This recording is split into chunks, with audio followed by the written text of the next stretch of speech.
hearing's going to come to order, and the microphones are working, so perfect. And I want to wish everybody happy opening day of baseball. Go Cards. Joe? It is opening day because the Yankees are playing. And who are the Yankees playing today? The Yankees are playing the Tigers, and we're going for number 28. That's arrogance, isn't it? If I wasn't a Yankee fan, I'd be upset that they can buy every player in the world. So now we're trying to find out if I have a Cardinals cap here, and we are going to decorate the dais, but we'll have to. Do you have one in your office, Steve? Not yet? All my Cardinal caps are soiled with sweat and grease. You realize the Tea Party's outside listening to all of this, right? All right, anyway, I guess we'll get serious. I'm hoping that the Yankees and the Cardinals win today, in fairness. And I want to welcome our witnesses, Chairman Tenenbaum and Commissioner Northup. Thanks for being here today and testifying on the Consumer Product Safety Commission's fiscal 2012 budget request. Y'all at the CPSC have the daunting task of overseeing tens of thousands of consumer products, and these products are used by all of us daily, and it's important that the CPSC lives up to its mission of protecting consumers from unsafe products while at the same time not promulgating rules that are unnecessarily onerous for American businesses and manufacturers. Of particular interest to me is the Commission's effective and efficient use of its resources. As you know very well, the funding levels and the spending levels are currently unsustainable. And there's been much interest and there's been concern expressed to me by many people about your product complaint database. So I'm interested in hearing both of our witnesses' thoughts on that. And particularly since I tried using it myself yesterday just to see how easy it was to work. But then I realized I didn't have a complaint and I couldn't submit things that weren't true. I have concerns with its tangible impact, though, on dangerous products and perhaps some of the unintended consequences. And I do want to get into that because I did go on it and just see how it worked. And I looked through and saw some of the complaints that had been made, most of which seemed quite legitimate to me. But on the other hand, I do want to talk about explore further about problems that could arise. It just worries me about over-regulating business in a very fragile economy. Certainly we don't want higher prices for consumers, or we don't want American businesses to close or not even try to grow due to regulations that make it too hard for them to comply. In addition, I do have concerns about the amount of taxpayer money that's going into this database. And so hopefully we'll discuss this because, as you remember, during the debate on H.R. 1, there was an overwhelming vote to not fund the consumer complaint database. And so I suspect that this is not going to be the last we hear about it from colleagues, and perhaps we can work together on trying to figure out how to best make people feel comfortable about it or changes that need to be made. I want thank you all so very much and look forward to your testimony. I want to recognize my very good friend and Yankees patron, Mr. Serrano. I wish I was a Yankees patron. I can't even afford the tickets. How much That's are the true. tickets? Top ticket at Yankee Stadium is $1,250. To go to a game? Who would spend that kind of money?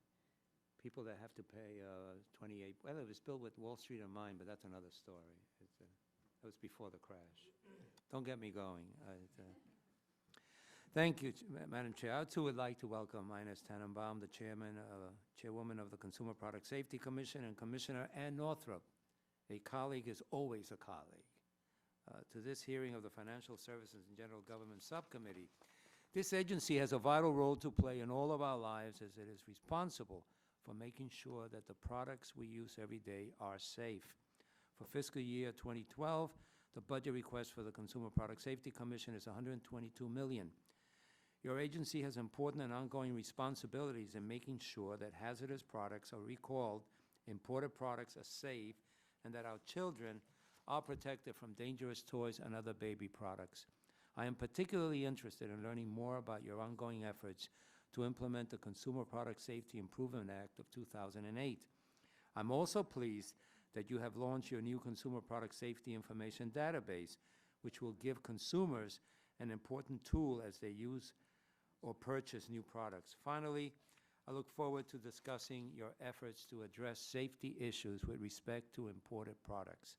We must make sure that we continue to provide for a strong Consumer Product Safety Commission, and I'm hopeful that today's hearing will give us an opportunity to learn more about your ongoing programs and the progress that you are making in some of your newer initiatives. Again, we welcome you, and you know, we have a delicate balance here, and that is that it's obvious that there will be some serious cuts across the board in this year's budget and in future budgets. That's the mood in many places. That's certainly the mood in the House. Our challenge is to make sure that as we apply these cuts, especially in this agency, that they're done in a way where we don't hurt the effort that we should be making on behalf of the American people. Our chairwoman said we have to be careful that we don't overregulate. I agree with that. But my statement is we have to be careful that we don't underprotect the American consumer, and there is the balance. Don't overregulate, don't underprotect. If we can strike that balance, the American people will be well served. Thank you. Thanks, Mr. Serrano. Chairman Tenenbaum will recognize you for your opening statement. If you wouldn't mind trying to keep it to 5 minutes, it gives us more time for questions. Thanks.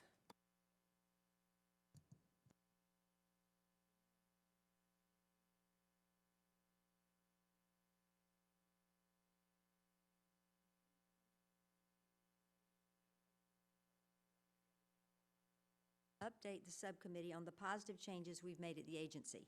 Since my last appearance before the subcommittee a year ago, I've focused on 3 key objectives.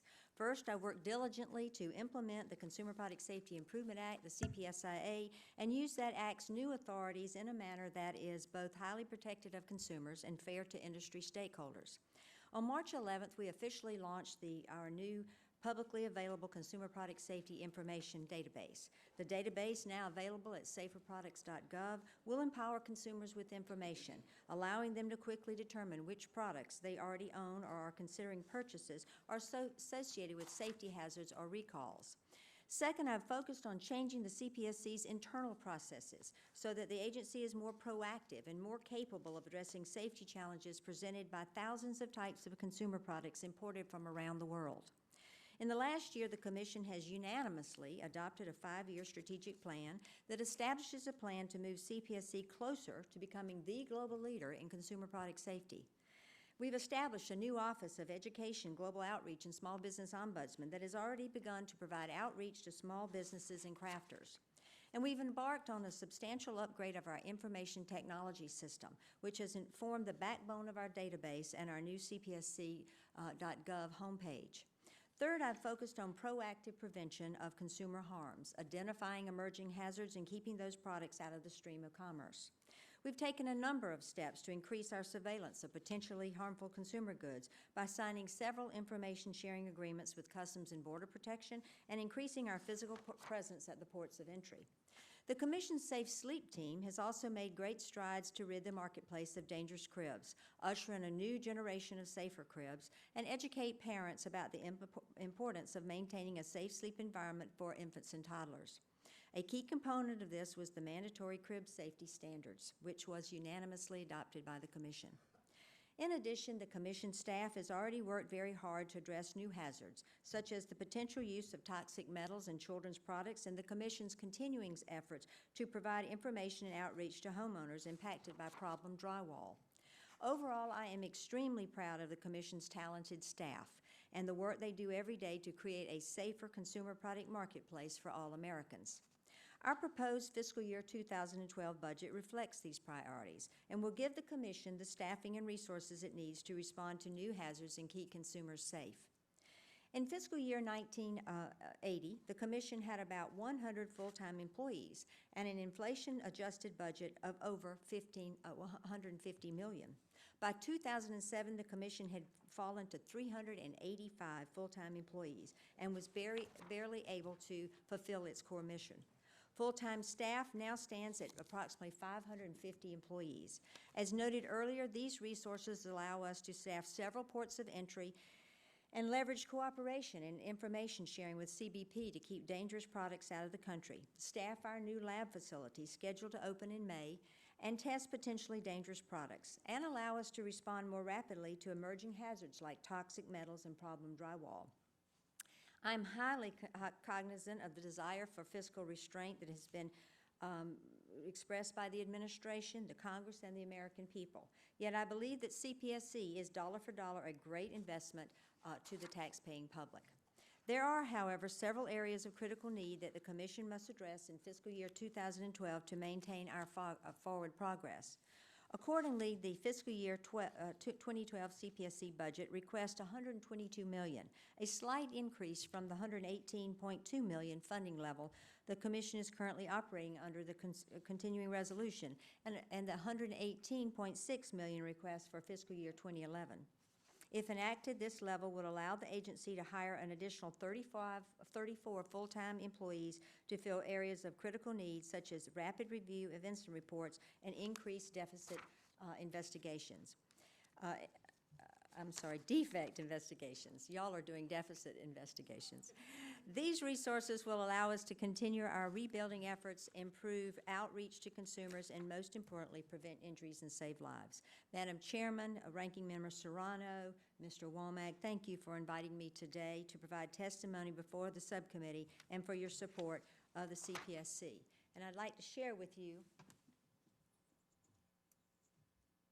reflecting my open statement, a chart that reflects the CPSC resource history from 1974 to 2012. As you can see, in the 80s, we were almost to 1,000 employees, and adjusting our budget to inflation, we had about $150 million. And as the cuts were made in the Clinton administration and the Reagan administration, we went down, and this right here is when all the year of the recall occurred, when Congress directed us to hire 500 people by October 1, 2010. That was in the CPSIA. And that's when we started climbing. When we got that direction from Congress in the CPSIA, it said the Commission shall increase the number of full-time professionals employed by the Commission to at least 500 by October 1st, 2010, subject to the availability of appropriations. So thank you. Thank you so much, And thank Chairman you for letting us Tenenbaum. use the charts. Absolutely. I'd now like to recognize Commissioner Northrup. Try to keep it, please, to 5 minutes. Yes, thank you. Is it on? Yeah. I'm delighted to be here. Congratulations, Madam Chair, for your position as chairman of this committee. And Mr. Serrano, I'm delighted to see you again. As you said, once a colleague, always a colleague.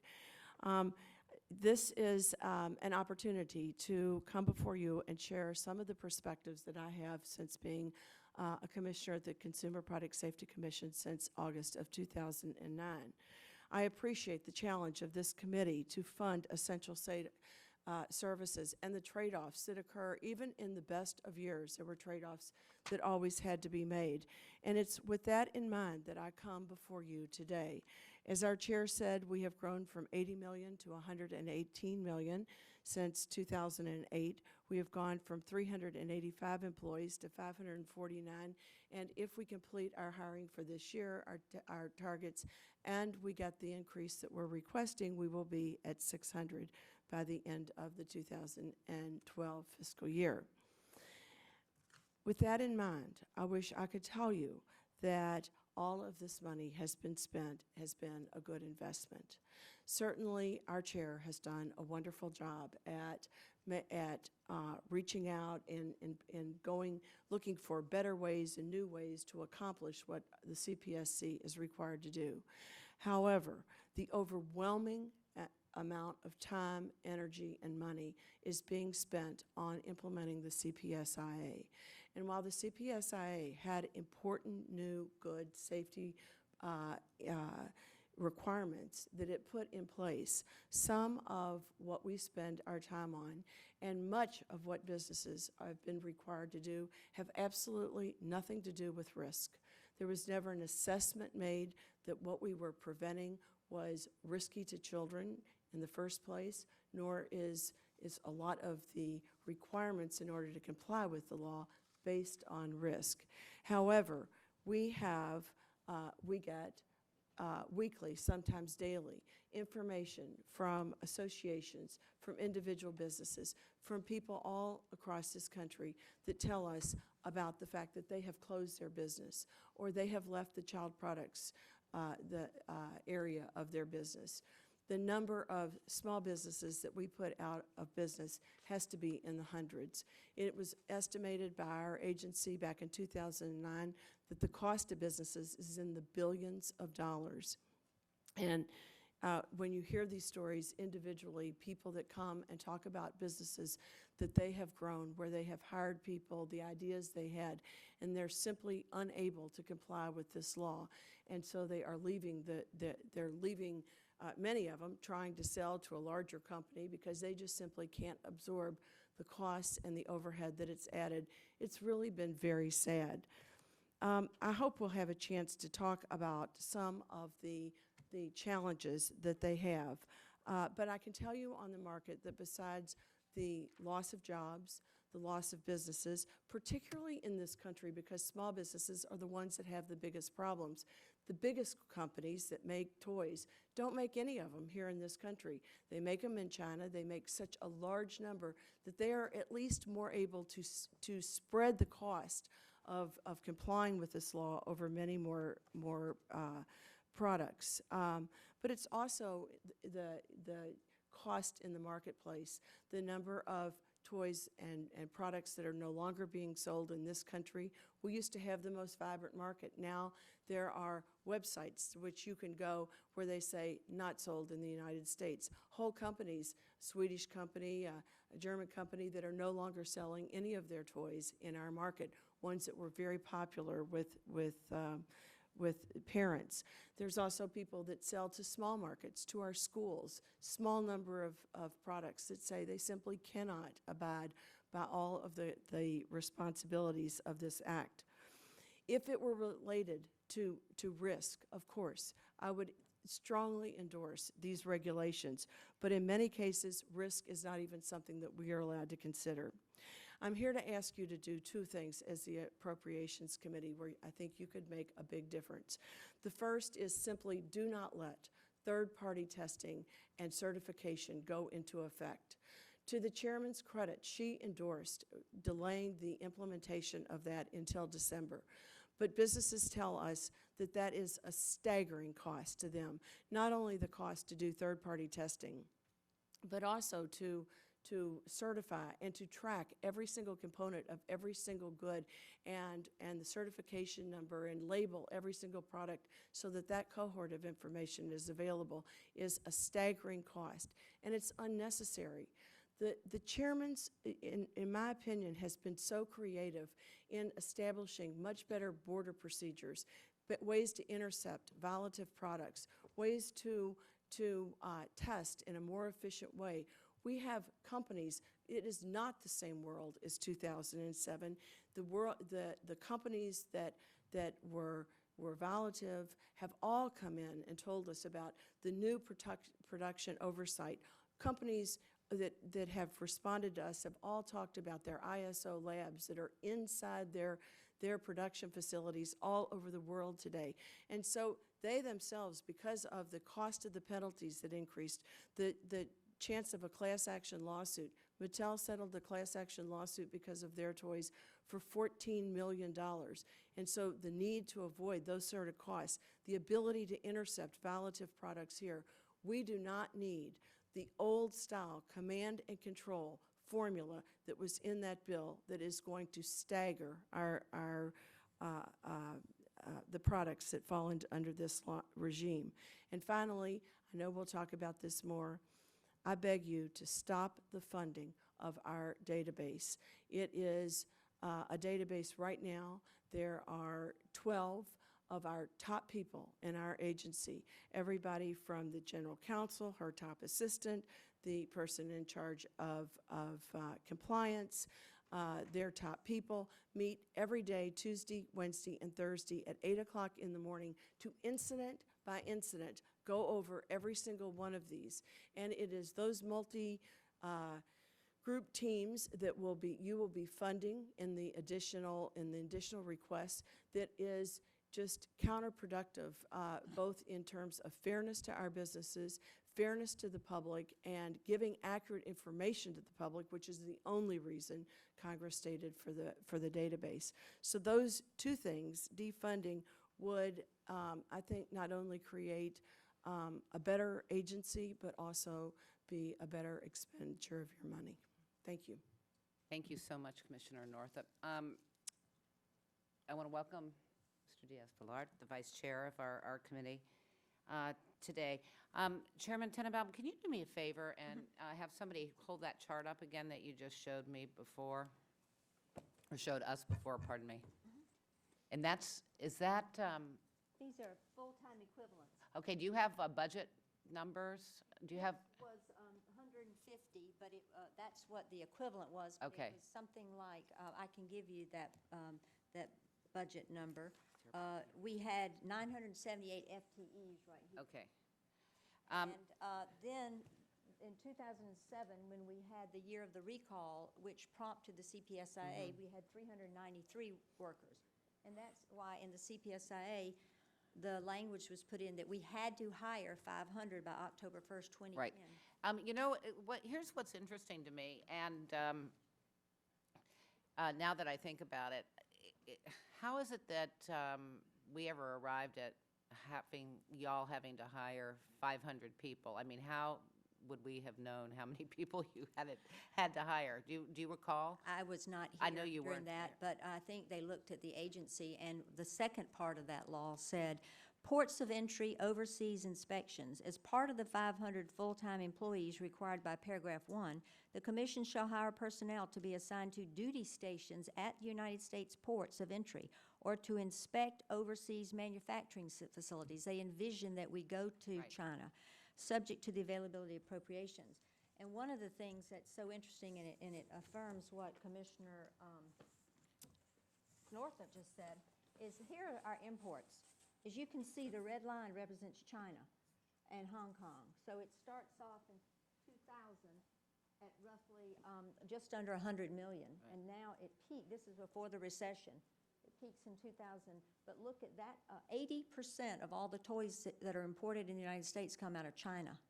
And just like she said, and 42% of all consumer products come out of China. Our second is flatline, that's Mexico.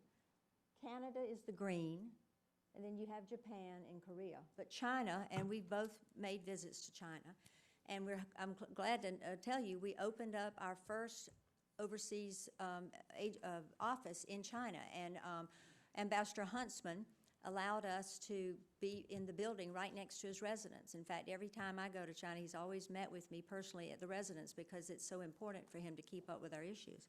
So that's, and if you want me to show you these others, I can. Well, They have to do with FTEs. all right, well, so tell me what the impact would be, because I know you all have had to plan for it, or at least noodle ideas around, about what a return to fiscal 2008 finance levels would mean for the CPSC. I have that right here.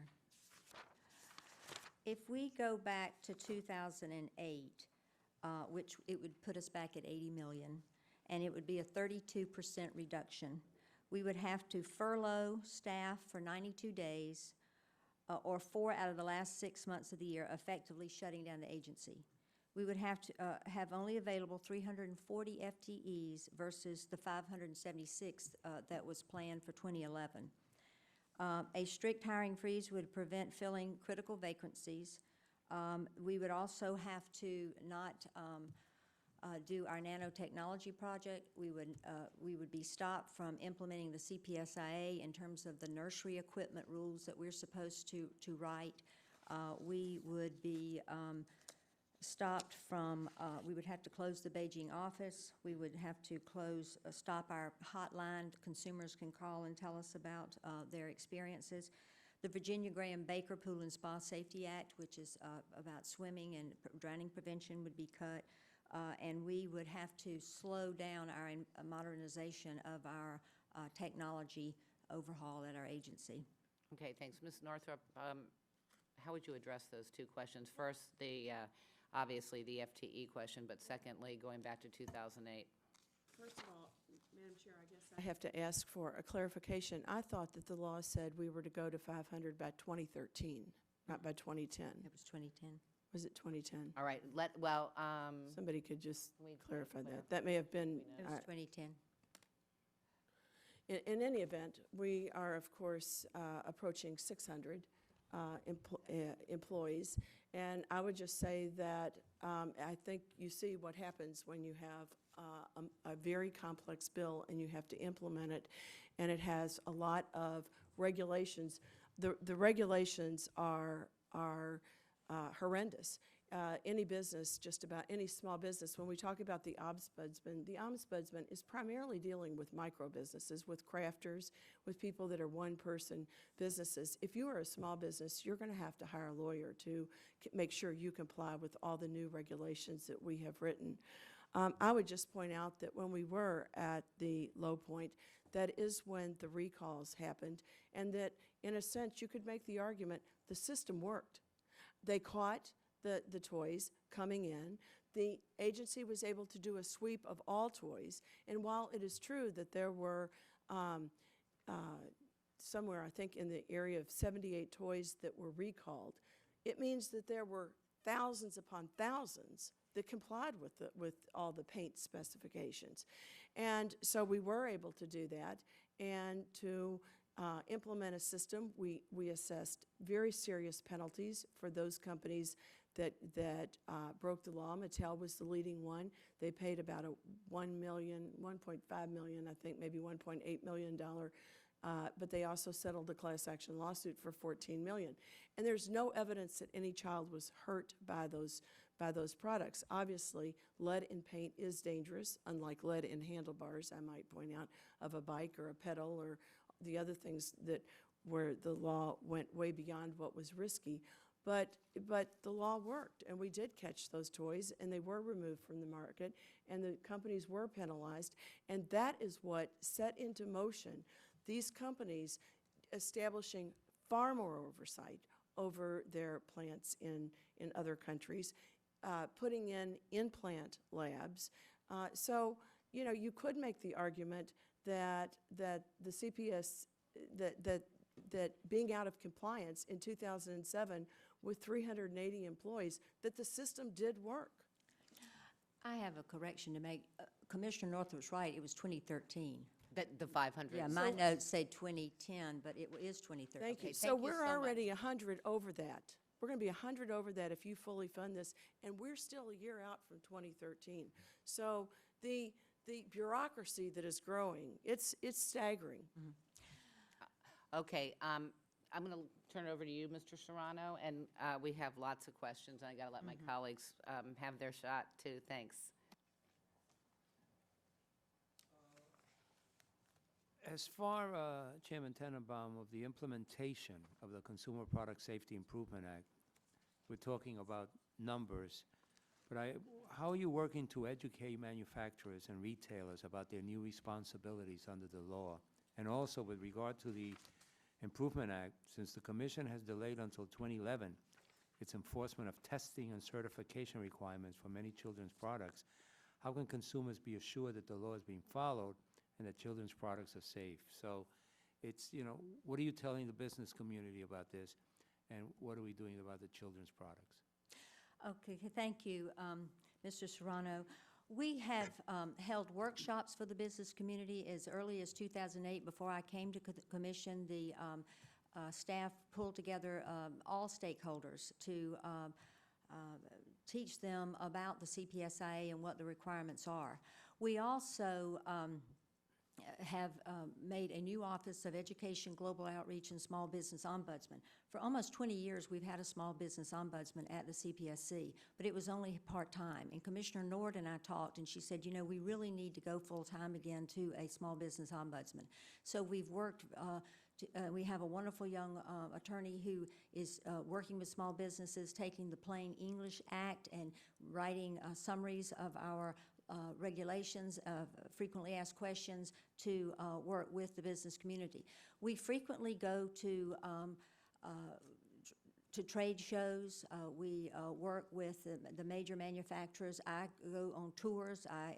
I think that what we really need to celebrate is the number of American manufacturers that have extremely high quality assurance programs, that they're state of the art, that they are keeping risk away from people, that they have been testing using third-party testing for 10 years. Many of the people, once they've gone into China, determined that since it was a global market, it was a supply chain they couldn't keep control of, they needed to test even before they left China of the raw materials, of everything that went into the product before it was sent to the United States. And once it gets to the United States, they retest. I have been to manufacturers who tell me what they do to make the product safe, and it's extraordinary. So many of the larger manufacturers have been complying with third-party testing and testing for chemicals and lead. Recently, I went to the toy fair in China and met with the top 5 Chinese companies that manufacture probably most of the toys made in the world. And they have worked with their industry, so they have a chemical database, so that every chemical that you use in a toy is listed in that database, and you can keep up with every chemical that is in that toy, so that you have any kind of recall, you know, the batch and the lot number, and you can pull that toy even before it's sent. In terms of what we've done, we have implemented the Consumer Product Safety Act. Although we stayed enforcement for some of the products until December of this year, we did not stay compliance. So you still had to comply with the lead limits, the small parts, the phthalates, F963. We did not stay compliance. And that is why so many people have already complied, because you have to comply with the lead limits, 90 parts per million, total lead content, 300 parts per million, limits on phthalates, small parts, and ASTM, which is the major toy. We just stayed testing and certification. Right. And most people already do that already. Right. Yes? Third-party testing and certification is just a giant step different from what's currently being done. When we proposed the rule, we have hundreds of pages of comments coming in from small and large businesses alike, telling us that when they actually have to comply with the paperwork requirements of that, when they have to comply, third-party testing, some businesses use it, many businesses have brought in ISO labs inside their companies. That's my point. They are very eager to make sure that they comply with all of our regulations. But the command and control requirements of the law in the CPSIA and the tracking of that information and the way it's being implemented at the CPSC is a gigantic step in a different direction than what they are asking for. And if it were true that they were all doing it, you wouldn't get universally, and it is universal, from small and large businesses saying, this is going to be horrific. It is going to be costly and impossible in many cases. Let me also say that I am glad we have an ombudsman. Unfortunately, this office is going now from 1 to now we're requesting 2 more, which was the reason I did not support it. Small businesses are not asking us for more information. They are asking for changes in the law. They are telling us it is killing them. And they are saying it is not more information they're asking for. Yes, crafters are. But small businesses that have 10 and 15 and 20 and 30 employees, they are hiring their own lawyers in mass. And even people like Mattel told us that they had to hire a huge cohort of new lawyers internally and externally because what they had was simply not enough for them to comply with the law. They said in a public statement that was printed, they did not know how a small business could comply with this law. Well, when you two speak to us here today, we see what the problem is. And I'm in, must be because it's opening day. I'm in a baseball opening day. You're in a good mood. I'm in a, let's find common ground and the middle ground here. Now, you walk into, and I hate to mention names, you walk into Toys R Us, staying on the issue of children. Sure, it's a business, and they want to make money. But I don't think they're irresponsible people, the people who own Toys R Us. They know what impact they have on children. So there has to be testing. There has to be some government oversight of those products coming to the country. But at the same time, since I'm in this great mood today, there shouldn't be something that strangulates the economy and the business community. So what is it, to both of you, that the business community is willing to comply with? And what is it that bothers them? Because if you tell me, I mean, let's be honest, you serve with us, you know that there are some colleagues of ours who want no oversight of anything, no regulation, and let everybody, you know, they're all good people and they'll take care of the American people. That's not how it works, No. right? And you see that every day when you're at the commission. Exactly. So what is it that is squeezing them too much, and what are they willing to do on their own? Because one of our big complaints, besides, you know, China owns all our economy or whatever, all our debt, is all these products come from China. And we can't just accept them as they are. So just briefly, can you tell me, where is the middle ground here? Well, last year, we sent a report to Congress saying that we needed 4 things changed in the Consumer Product Safety Improvement Act. First of all, we needed greater flexibility in granting exclusions for the lead limits. The lead limit, CPSC only allows 3 exemptions. 1, if it's inaccessible part, 2, if certain electronic parts, and the third thing is by use and abuse of the product, any lead is not absorbed into the human body. So we wanted greater flexibility because we had ATVs and bicycles where the child was not going to mouth the handlebars, and we wanted to be able to give them an exception. The second thing is we wanted exclusion for children's books. In August, the lead limits go to 100 parts per million, and we also said don't make this retroactive like CPSC did for the 600 parts per million, only make it prospective so people won't have to get rid of their inventory. And we also wanted relief for small manufacturers and crafters. In fact, we're working on a rule called periodic testing. We are looking at carving out an exception that if you make 10,000 units or more or less, you don't have to periodically test. You have to initially test, but you don't have to periodically test. We also came up with a component part rule. So if you made children's dresses, you didn't have to test the whole dress. You could just buy buttons that were already tested from the button maker, and you were compliant. We made rules that said if you had cotton and untreated wood, if you were a handcrafter and made things out of untreated wood, you never had to test.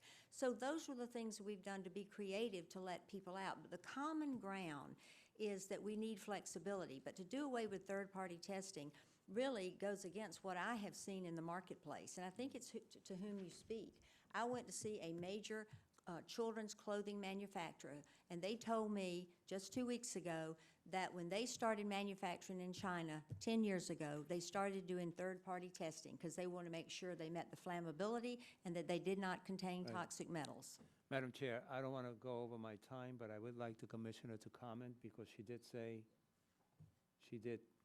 I was Yes. pleased to hear that you say you see it every day at the Well, commission. So you're let me- you're not one of those who says get rid of the commission. Let me just or- say that, every day we get the overnight incident reports, and there are children that have died, their cases. We see products that catch fire, we see products that are harmful. There's no question that there is a very important responsibility at this agency. However, what has been a tidal wave of focus of this agency has sort of swamped everything is the implementation of the CPSIA. I have to tell you, Mr. Serrano, had I been here, and I wasn't, in 2008, I feel sure I would have voted for that bill. And because in reading it, it seems as though it's logical. But of the three exceptions to the lead limit, the question of inaccessible electronic components. The third one is absorbability. The majority of the commissioners have determined, this is in conflict, but they have interpreted that to not apply to one single thing. Not a button, not a snap, not a zipper, not a handlebars, not any part of a toy, not the screw in your crib. None of those things can have 300 parts per million of lead. Now, you know, there's you can absorb lead in paint. We know what you can absorb lead in. We know if you can swallow a charm that has lead in it, that your body will absorb it. But we also know that if you lick the handlebars all day, or the screw in your crib that has slightly more than that, but has more strength, it has machinability. I mean, lead also contributes certain things that you're not going to, it is going to be an unregisterable amount in a child's blood lead level. Europe has had lead levels for years. They are based on the absorbability. They call it bioavailability, whether or not that lead can be extracted out and into a child's body. We should make that absorbability mean something. And then finally, the testing, I would just say that I do not believe that I have heard from one plant that said that, I'm sure I haven't, that said, oh yes, we think third-party testing outside of our plant, the way it's written in this law, is going to be good. Do they use third-party labs? Of course they do, because they care about it. But they do it for their own check and recheck, not so that they then have to change the label every time they have, you know, the red paint runs out one day. Now you have a new set of red paint. It has a new certification level. Now the final certificate has to change the number on that. Now the label has to be batch number 107 instead of 106. An hour later, the yellow paint runs out. You have to stop the presses. You have to change every single thing all the way through.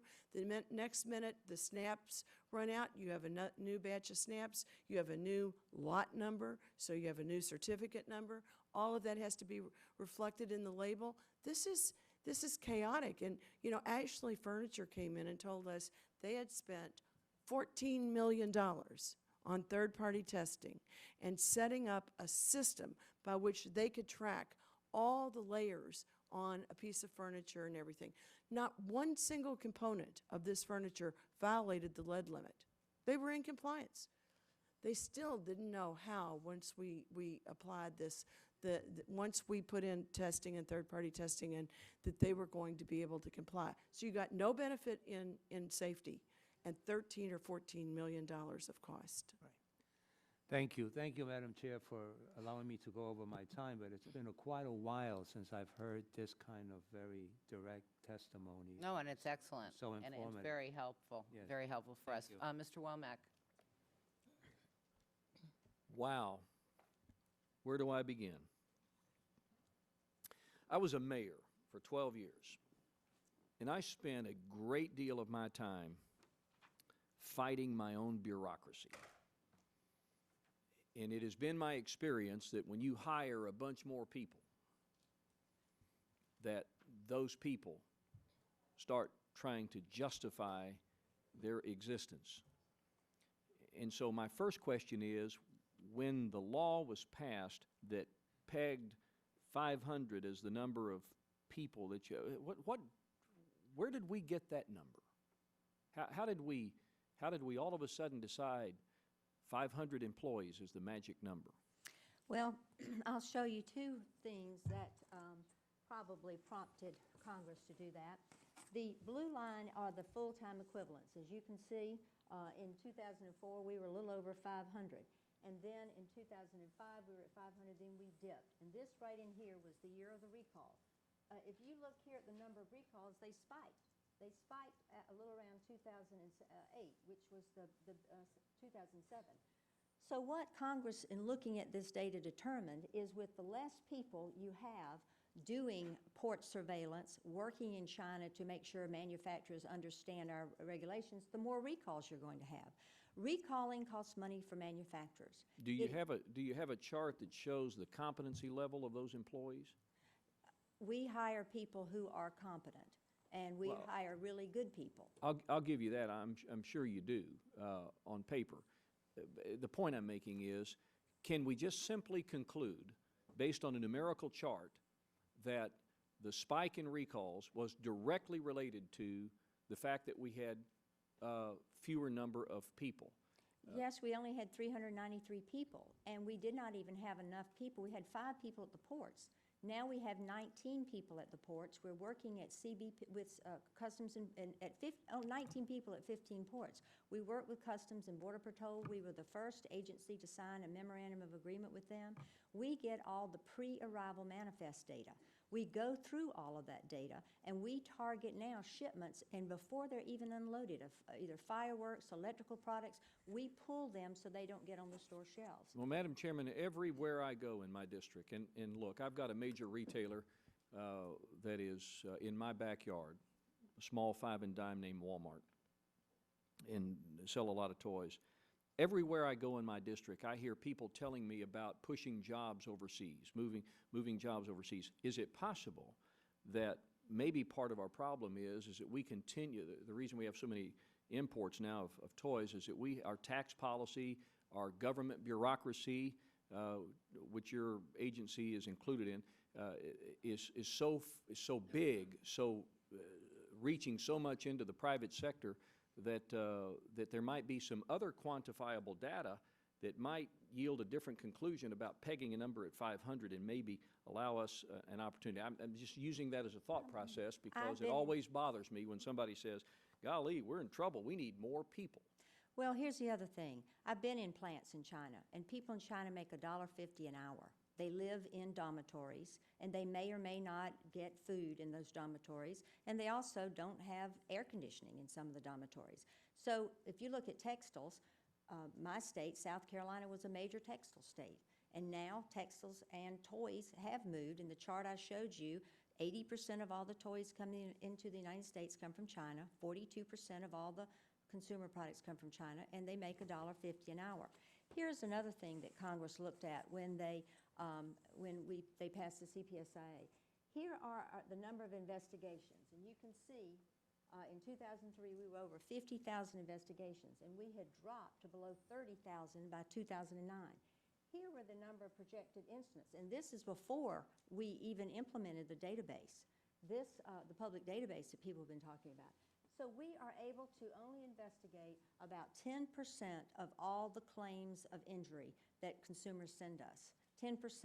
And one reason that we're asking for 24 more people this year is because we have so much data and so many reports from emergency rooms, coroner reports, the newspaper, and our public database that we can't even investigate because we don't have the people. And so that's where the majority of the people were going, is to investigation. And heretofore, our people have gone into our laboratory as well as in compliance and enforcement. I'd like for Ms. Northup's comments. Well, I think your question is, can we do more with less? And I think I'd like to say, first of all, that I have been exceedingly impressed by the people that work at the CPSC. They work hard, they're talented, and they're well trained. They know what they're doing. But they have been given a responsibility to implement a law, and we are. It's all these rules and regulations are very involved. They're very complicated. But I would tell you this, that all of the new ways of screening things coming in, our work with the Border Patrol, Customs and Border Patrol, that is a new way of doing more with less. And so that's why I've asked, please, do away with the requirement of third-party testing and tracking and certification, because both within businesses and the huge investment they have made and our investments at the port, This is an emerging world where new technologies are available that weren't available or weren't used previously, and we could do a lot more with less. And finally, I'd just like to say that the rules that we have implemented, the ones that have been that affect businesses the most, have been written, and there has been division between the majority and the minority. Where we could have made it apply to fewer items, we made it apply to more items. Where we could have made it allowed fewer tests, we have interpreted in the most severe manner. And so I do believe that and now, yes, the regulations and investigations, much of it is going to be investigating whether or not people complied with the certifications, whether they complied with the third-party testing, as opposed to whether or not the item is compliant. And finally, just the very fact that every single lab that uses a third-party test, we have to certify the lab. We have to take in that information. These businesses know what third-party labs they can trust, but you create a bureaucracy that stretches back. It's not just any third-party lab, it's a third-party lab that's ISO certified. No, it has to also be certified by us. And so even though that seems like it's not a lot of time, everything is incremental. When every single child's product, every component of it has to be third-party tested in a lab that we have certified, you're talking about an enormous process of just doing that. That raises cost. And I just want to make this comment for the record that my question about competency was not related to, or not in any means directed at the quality of your staff. I realize you have a quality staff. What I'm simply asking is if are there other measurable criteria that could point to other factors that may contribute to the incidents or the investigations, the complaints, that sort of thing, and that's merely the line of direct thinking that I had at that stage. Finally, let me just ask this: are we sure that we're doing everything we can to mitigate the impact on small business? That as my colleague from the Bronx said just a moment ago, we don't want to underregulate, but we really don't want to overregulate. And I'd like to know where that line is in an ideological sense as to when this organization is going too far, trying to do too much, and exponentially raising the price of goods and taking in an attempt to try to remove all risk from the public sector, from the public. Well, thank you, Mr. Womack. And one thing I want to clarify is we will only have one small business ombudsman. I created this Office of Education, Global Outreach, and Small Business Ombudsman, and we put 3 offices in there together. We put the International Office, the Intergovernmental Office, and the Small Business. And so the extra 2 in that would be to hire an executive director for that office. But let me go back to what we've done for small business. We want the full-time small business ombudsman. We're working so that people don't have to hire a lawyer. We're doing seminars. We're going to trade shows. Our small business ombudsman gives his card out to people at seminars, and they call him personally. He answers questions for them. But we also have done other things. When we were debating tracking labels, we decided that one size didn't fit all, that the small businesses did not have to have the same compliance as the large companies. We developed component parts testing guidance, and that is so that the small business, we were hopeful, could buy component parts already tested and would not have to retest their products.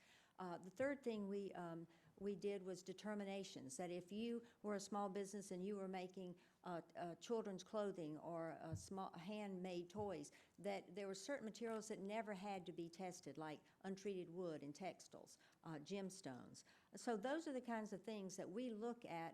We also have the Regulatory Flex Act, that we look at how it's going to impact small businesses before we come up with a rule. And so Reg Flex Act is something we look at and point out what it will have, the impact. But we are very mindful of small businesses. But under the Consumer Product Safety Act, everyone had to test, third-party testing, regardless of the size. And that's why we were hopeful that component parts would come along so that people could buy those, could go in a hobby store or buy them from a manufacturer already tested, and they would not have to retest. We also hope that this year that the House and the Senate will give us more flexibility so we can allow people that we don't think there's a likelihood of mouthing the product or swallowing the product, that we can give them flexibility and they won't have to test. Good. I yield back. It seems to me that you're the perfect agency to make sure that the president's call for cost-benefit analyses of regulations actually comes to be, because obviously some things are so onerous, and I mean, there's no way that you can say they're not, anybody, that it appears that if we don't understand the impact at the end of the day in a very fragile economy, we may be cutting our nose off to spite our faces, in which case there's no businesses for you to have to regulate anyway. But it just, and I do want to come back and talk about cost-benefit analysis of regulations, but so far I haven't seen any agency in this federal government who's capable of doing that. So with that. Would you yield for a second? Yes. I'm sorry, I usually don't interrupt. In listening to our new colleague, Mr. Walmart, I think the balance here is that we're appropriators. We're not authorizers, although in many occasions we behave like authorizers. And we have. We're appropriate, and we have to. We keep them in check.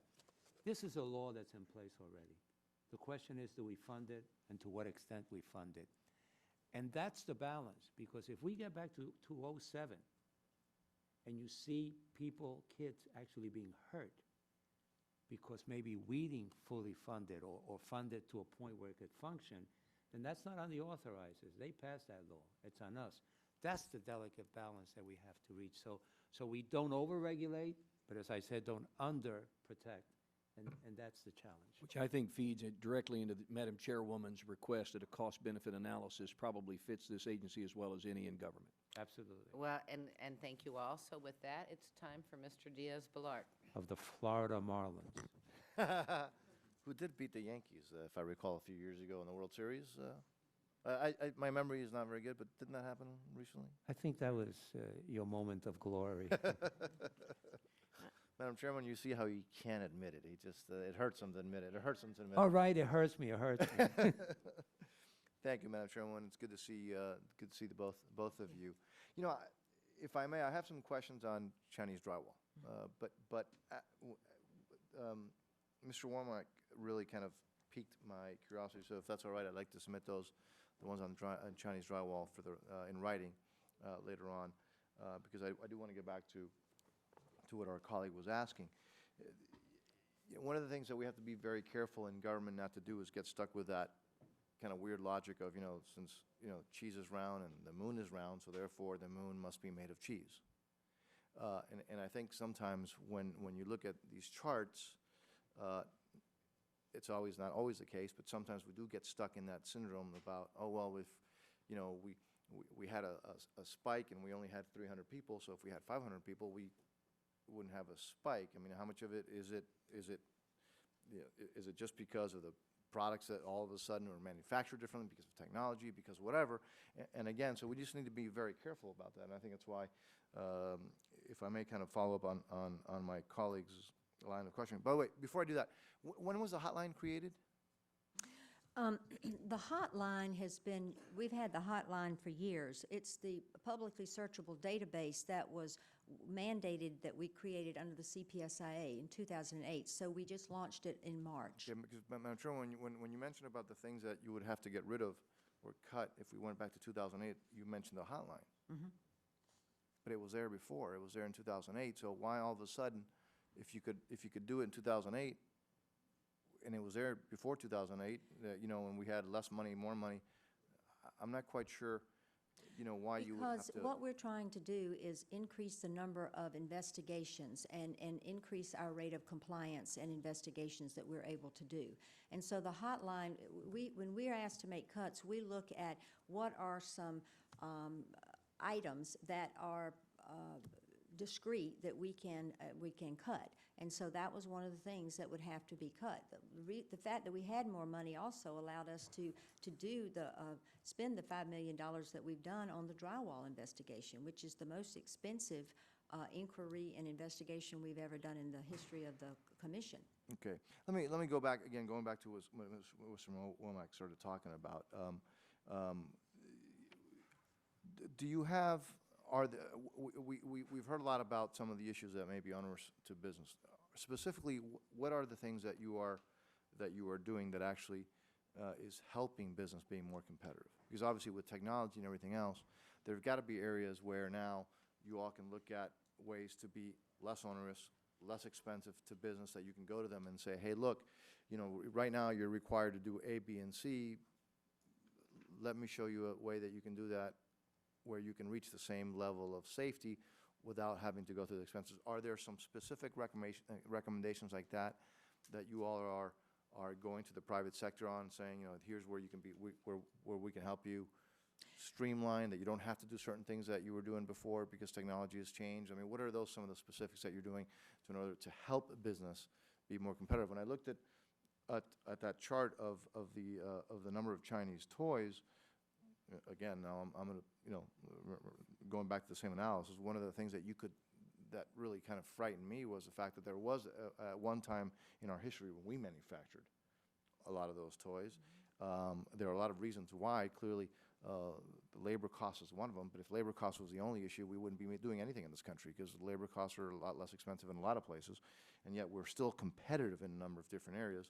Obviously, toy manufacturing is not one of them, unfortunately. But so, where are the areas specifically where we are that you all are looking at to specifically be more competitive, that you can cut cost for business?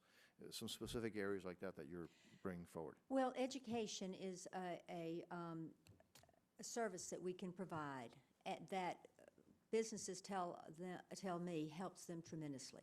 That if we educate them on what our requirements are, then they don't make mistakes. They can build safety into the product. And that is why when I came here, I wanted to create the Office of Education, Global Outreach, and Small Business Ombudsman, and put 3 offices together so we could have a targeted, standardized approach, and we could work with colleges and universities, trade associations, other government agencies, so that we can help people understand what the requirements are, thereby saving them money so they don't have their products recalled. Recalls are not the best Sure. way to, it hurts industry, it hurts their brand. We want to get ahead of that. Well, Another but- thing is okay, counterfeiting.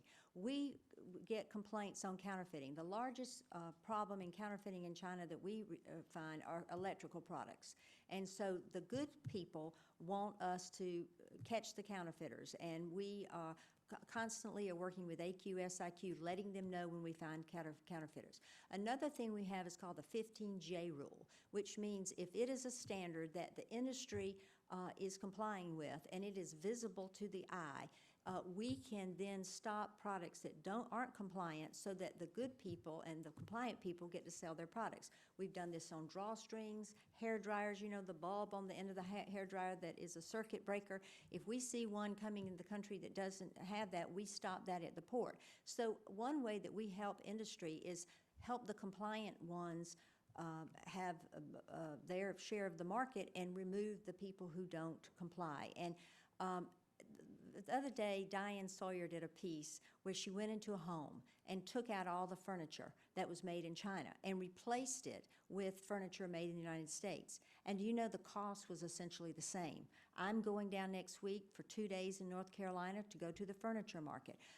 A lot of the furniture is still an industry that the United States has a large market share in. And that is something that we worked on for 16 years, and we need to go next year create a upholstered fabric standard. The industries ask us for it. We also work with standards making bodies, which the UL, which are the electrical bodies, and ANSI and ASTM.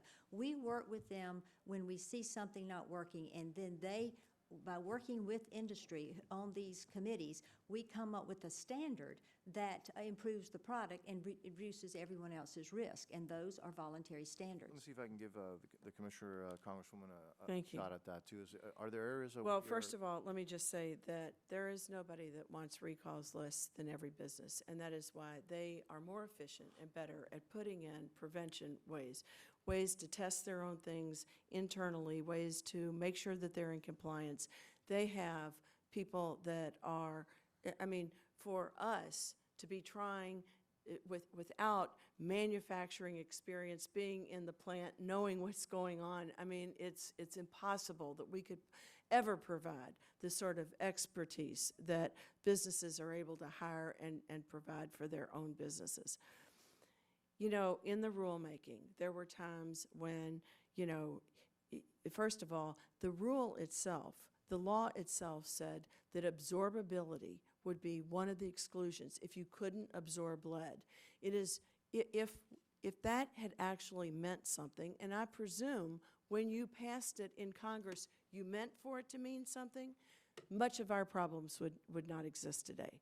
But the majority of the commissioners decided that if you rub the handlebars and a fraction of a fraction of a fraction of a molecule comes off, and of that, 1% of it is lead, the fact you could put it in your hand in your mouth, that meant nothing could comply with the absorbability standard. And so even though in the world, in Europe, it's an absorbability standard, if you can't extract, if you suck on the handlebars and you can't get the lead out, it's not what they call bioavailable. They exempt all of those things. So when the chair talks about we exempted materials like cotton, it is the smallest, it's a list of about 8 things, and they are mostly materials. Is there an issue in Europe with people, is there an issue with lead No. ingestion? And those standards? more importantly, let's look at our own. We have CDC, NIH, EPA that all talk about lead issues. First of all, 1% of the children in this country reach what we call the tipping point of lead. They are about 1.5 years old. They're crawling around on the floor. They're picking up dust that has lead in it. It's either from chipping paint or it's from tracked in from outside because lead was in gasoline, it was in the dirt, it gets tracked in, it gets in the floor. And so they tell us, we don't have to research that, where children that are impacted by lead, how they get impacted by it. And none of them say, take away your child's toys, take away their bicycle. None of them say, change the screws in the cribs. I mean, if we depend on our own agencies, even, yes, there are some groups, the American Pediatric Association wants us to make it 60 parts per million. But when you look at their website about what they recommend for children that start to have an increase in blood lead level and maybe are approaching the tipping point, they don't say one word about it being in their toys, in the furniture. And why would they? Think about it. We're going to take away, we are requiring, much to my dismay, and something I think the law would have allowed us to do differently. We are going to say that a lamp in a child's room that has a child's, say a fairy, for a little girl's room, every single component of that is going to have to be third-party tested. The brass, none of that's going to comply because it all has lead in it. But that child is going to walk around the rest of the house and turn on the lights. And no one would say, oh, don't let your child touch a lamp. I mean, there's a ludicrousness in this and a lack of reasonableness. We could have not required it in carpets. We have a requirement on flammability and testing of rugs and carpets, but we decided that we still had to apply this third-party testing requirement to rugs in a child's room. If they have a child's say, a star in the middle of it that would be bought at Pottery Barn. So you can go to Pottery Barn and buy the exact same thing that's a solid color with a yellow outline, don't have to third-party test it. If it has a star in the middle of it, then you have to third-party test it. And so do you think there'll be that, right, and what's the difference? And in the meantime, the child is going to crawl out of the bedroom, into the living room, into the mother's bedroom, none of which is tested. It doesn't make common sense to me. And so in places where I think we could have written the rule so it would be more, so we could have exempted out products where we already have protocols and they're in general use, we didn't. Yeah, well, that doesn't pass this. Yes. Sure. First of all, when Congress was considering the CPSIA, they heard testimony from scientists, from physicians who told them there is no safe level of lead. That is why they put it in the statute that you could not let a product be used, or that no product, we could give an exemption if any lead could be absorbed. So it was not the majority that came up with this ruling. It is the plain language of the statute. Are The other you thing going is- to come back with recommendations to change the statute We then? did last year. But not that. And we also, On that we issue, did on that issue. flexibility. We wanted more flexibility in letting out certain products. We knew the exposure was very low. But they also is, in August, we will go down to 100 parts per million. Canada already set its lead limit for children's content, content in children's article to 90. So Canada's already below us. We are seeing remarkable progress where industry is getting the lead out. You see lead coming out of zippers for children's clothing, for buttons, for toys, out of vinyl. You see it out of rhinestones and bling. The market is getting the lead out of children's products. And we don't want an amendment to this that will take us back so we have to test every article, because the CPSC does not have the capability. I mean, you're talking about more staff, Mr. Womack. If we had to test everything for solubility, when solubility depends on the child, a child that's deficient in calcium will absorb more lead. Lead is a powerful neurotoxin. There is no safe level. It reduces the brain functions. It interferes with the brain functions and the IQ of children. It is well documented. So it is not something that Congress didn't hear just plenty of testimony about when they said we want the lead out of children's products. Let me just, in the interest of time, and thank you, Madam Chairman, you're being very generous in allowing us to. This is frankly one of the most informative hearings that I've been in my years here, because we're actually being able to talk about the issues. There always seems to be and the legislation is part of that, an increase in regulation. Could you tell me what decreases in regulations you are either doing or you're proposing, again, because of changes in technology, because the need isn't there, because the cost is too much, the cost is too much for the gain? Are there any areas where you are looking at decreasing regulation, decreasing activism or activity in the private sector? I want to go back and Sorry. talk to our laboratory and our scientists to give you a complete answer. We regularly meet with standards-making bodies. In fact, the law is plain that we cannot write a mandatory rule unless the voluntary rule is shown to be inadequate to protect the consumer. So almost the great majority of our rules are voluntary standards. The UL writes standards for electrical products, for example, and most of the rules that the industry uses to make products are voluntary. We only make a rule if it's not adequate. So we will get back to you. Going back to the President's executive order, the order asks all agencies to look at significant rules. Significant is defined as having a certain financial, I want to say $100 million. Is that correct? $100 million. So it has to have the impact of $100 million. The only rule that we have implemented that rises to that level since I've been the chair has been our new crib rule. And we worked together to give the industry time and to manufacture those, and also public accommodations to purchase those. But I will send you a list of those. But I just want to clarify, the rulemaking mostly are voluntary rules that industry uses. If I could just correct, Canada left many of their things at 600 parts per million lead. It was the things that were swallowable that they lowered to 90 parts per million. And again, I think that anything that's risky, we can ban. We have that authority. Well, and the AAP really wanted 40 parts per million, not 60. So the American Academy of Pediatrics wanted us to set our limits not at 100, but at 40. And the compromise was 100 when they passed the CPSIA. Thank you all. Mr. Serrano? Thank you. Let me just, before I start, preface by comment that, you spoke, Madam Chair, about the cost-benefit analysis. And I think it's fine in some cases when we talk about paperwork or regulations.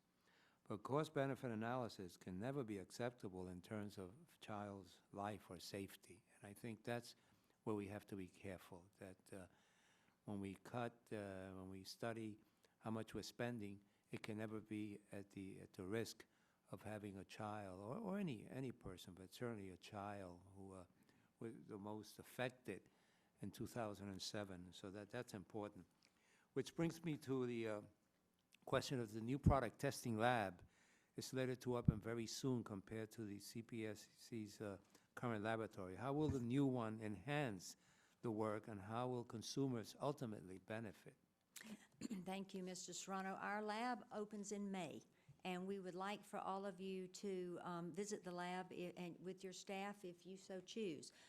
The lab is going from 37,000 square feet to 63,000 square feet, and we can now perform in the lab many more tests than we were able to perform. We'll have for fireworks, for example, we have our own chemical laboratory, toy testing laboratory, and it will be a huge improvement over the laboratory that we've been operating in for so many years. So we appreciate the funding that Congress has provided to us. It's a $19 million project.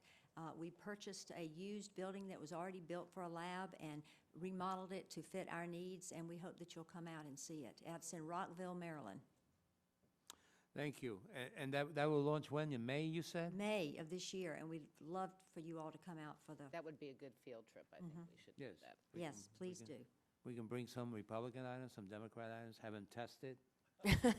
You're right. We can bring the federal budget, test it, see how much harm the cuts will That cause. is very clever. I couldn't help that, right? On public, okay, every so often you see a perfect example of the differences around here. It seems that a significant number of members of Congress would like to get rid of the searchable database, but the public likes it. And so what do we need to know about how it's working? What is, in your opinion, the strength? What is, in your opinion, the weakness? Only to be fair, I think there are no weaknesses, but if someone wants to say there's a weakness, we certainly will hear that. But isn't this, it seems to me that the ability for someone to get on a website and know that there are items they should be looking out for cannot hurt anyone. I mean, we put all our legislation up on the internet, and people comment on it, and some love it, and some hate it, and some love us, and some hate us, and that's fine. That's information, public information. First of all, who's complaining about the database other than members of Congress, and what's the strength? And to be fair, if you want to comment on its weaknesses. Well, we had a spirited debate when we were debating the rule on the public database. But I want you to know, even though we televise our debates and we have open and transparent meetings, 86% of all of our decisions are unanimous. And so they're 86%? 86%. But now this is one where we had different views, and we argue our views passionately, and I think that's a good way to be. And once it's over, a lot of times we go to lunch, and we remain cordial to each other and friendly, but that was a very tough decision, and it was a spirited debate. Let me give you a little background on the database. First of all, the CPSC has had a website where people report data to us for a number of years. In fact, we receive over 17,000 a year. However, that website It does not, is not searchable by the public, nor do we have a portal so that manufacturers can go on and side by side give us their comment on what someone said about their product. In fact, we're the only federal agency that has a manufacturer's portal. NHTSA does not have one, and the other agencies like agriculture, who may have a website, don't allow manufacturers or people to comment side by side. But let me give you some numbers too. The database is a part of a risk assessment system that Congress mandated that we create under the CPSIA. We've spent $23 million so far to create the risk management system and $3 million for the database. All the money that has been given to us has been spent because we launched the database in March. We receive each year 458,664 reports from consumers on harms. The majority of these come from emergency room data. We purchase emergency room data on injuries people sustain from products. That's 397,000 out of the emergency room. Like I said, the website yields about 17,000.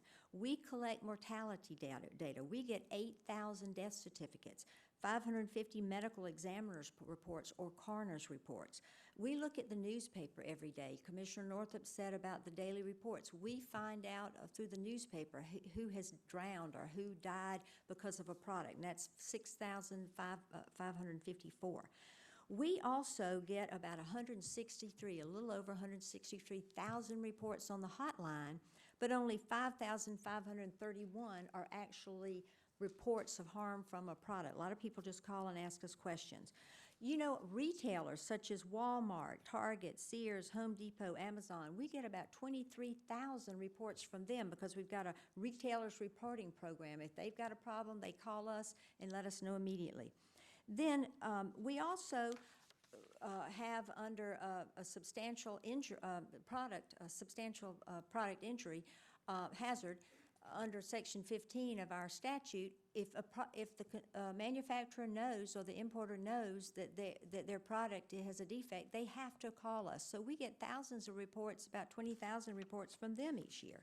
So anyway, make a long story short, you add all that up together, we get about 500,000 reports every year on consumer products. Now let's go to the publicly searchable database. Remember I said we get about 17,000 each year from our website anyway, but it's not searchable and it doesn't have the manufacturer's portal. Since we started in March 11th, we have 436 reports of harm in the database. We get, of those, we have notified 306 manufacturers. Of those, we only had 17 reports that the report was materially inaccurate. And that's what the issue is, because most of the time the report, 13 of the 17, the manufacturer has said that we're not the manufacturer, we're the private labeler, and we keep a database on labels. So we are working very hard to track down who is the actual manufacturer.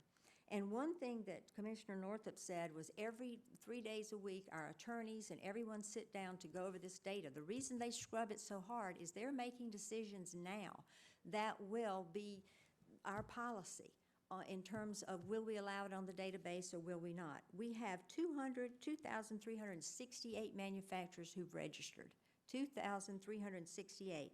Now, 2,115 have been processed so that we have notified them, yes, you're going to have a database. So we'll give you all this data. Let me interrupt you just for a second. All right, let's just say I'm John Q. Smith, and I have, Your name from public? yes, Okay. and I have a complaint to make because my baby's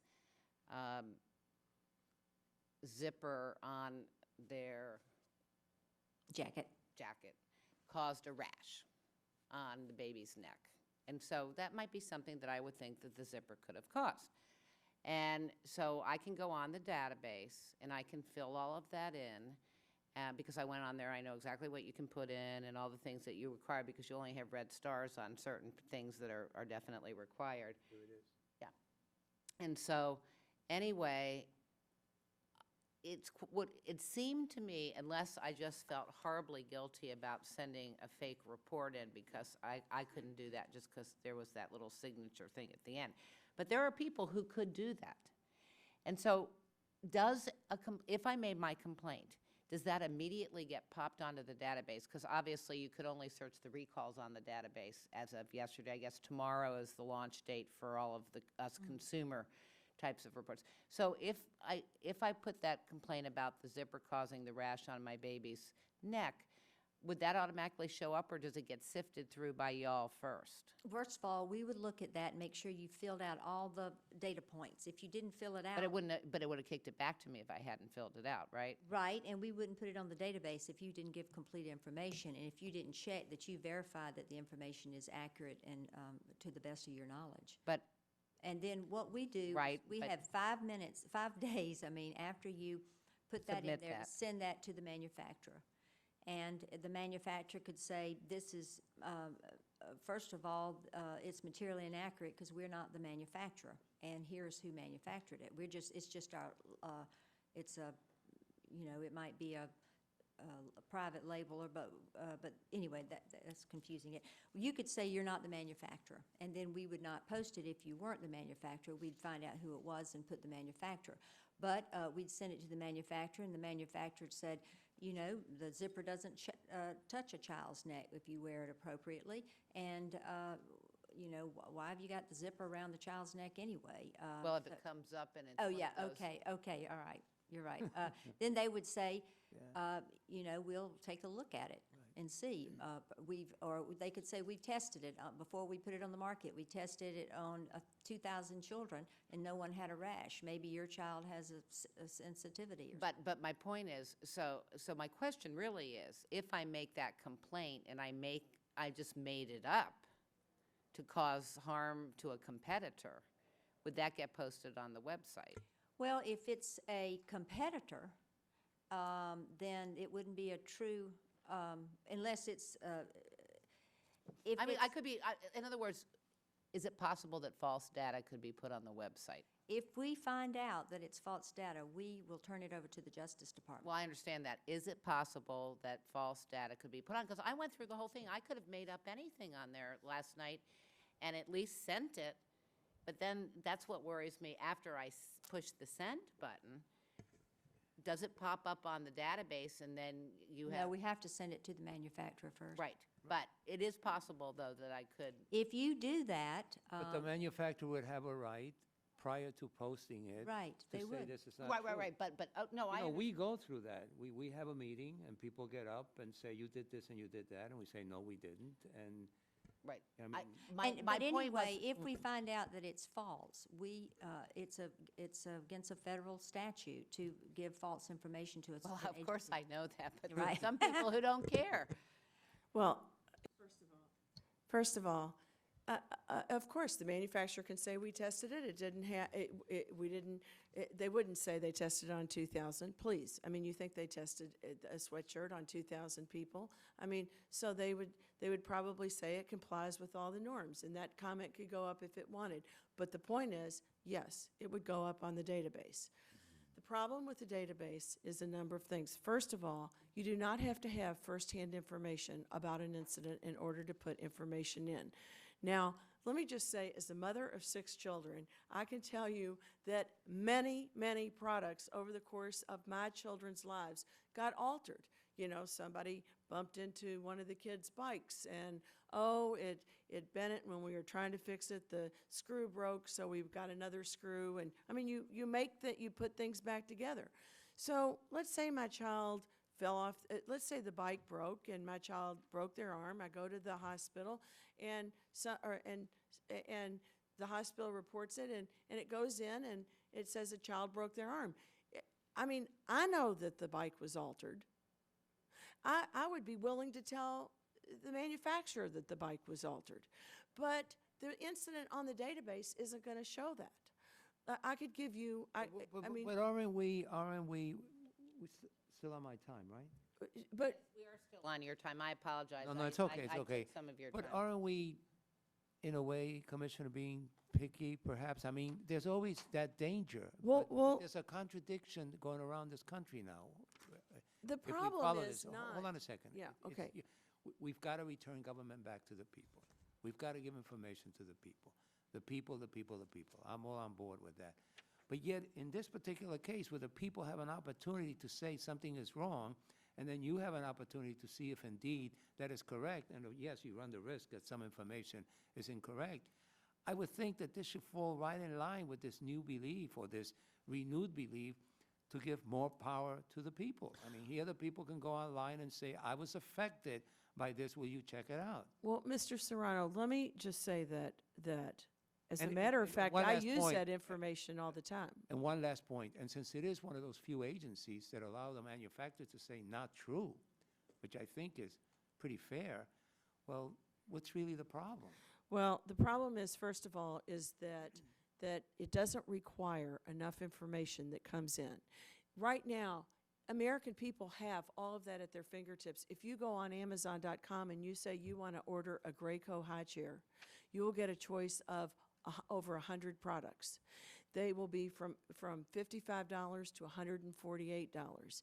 And you can also check that you want to see what consumers say about it, and they'll tell you whether it was hard to put together, whether they sent the wrong item, whether they thought it was overpriced. And yes, much of it is safety information. So there is already in the market, without us spending this enormous amount of money, and we can talk about the amount of money later, there is all that information available to the American people. What is important about what comes into the Consumer Product Safety Commission is that we're expected to take action about products. And so it's important that we have accurate information. Now, if you go on, let's say I buy that high chair, and then Amazon.com sends me an email and says, why don't you tell us whether this high chair, comment about this high chair. And if I click on that link, it takes me right back to the high chair I bought. So we know exactly what the product is. What comes into us, you say who the manufacturer is, Graco. You say it's a high chair. Don't have to say which one of the 120 items it is. You don't, maybe you haven't even thought about that. And you say the leg broke. Well, how does Graco know which one? Is it the $55 high chair or is it the $148 high chair? How do we know which one it is? And if we have, they have to give, the person putting in the incident has to give their name and address. That's fine. But we already have third-party groups putting in data.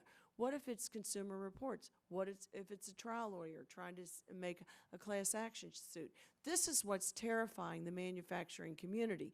The fact that without enough information, how do they comment on it if they don't even know which high chair? And if it comes in through a third-party organization that doesn't know who the consumer is, they got the report, then we can't even verify it ourselves if we want to do safety information. So the first problem with this is that it doesn't require enough information. They don't even have to say, let's say a high chair broke at my Thanksgiving dinner. Is it the high chair I lugged up from the basement that's 30 years old? Or is it the one I bought last year when my first grandchild was born? Or is it the antique I have sitting next to the fireplace? At the beginning, None of that has to be given I in this. understand. At the beginning, if I recall correctly, you said don't fund the database. I said, until, Now you're saying make the database better.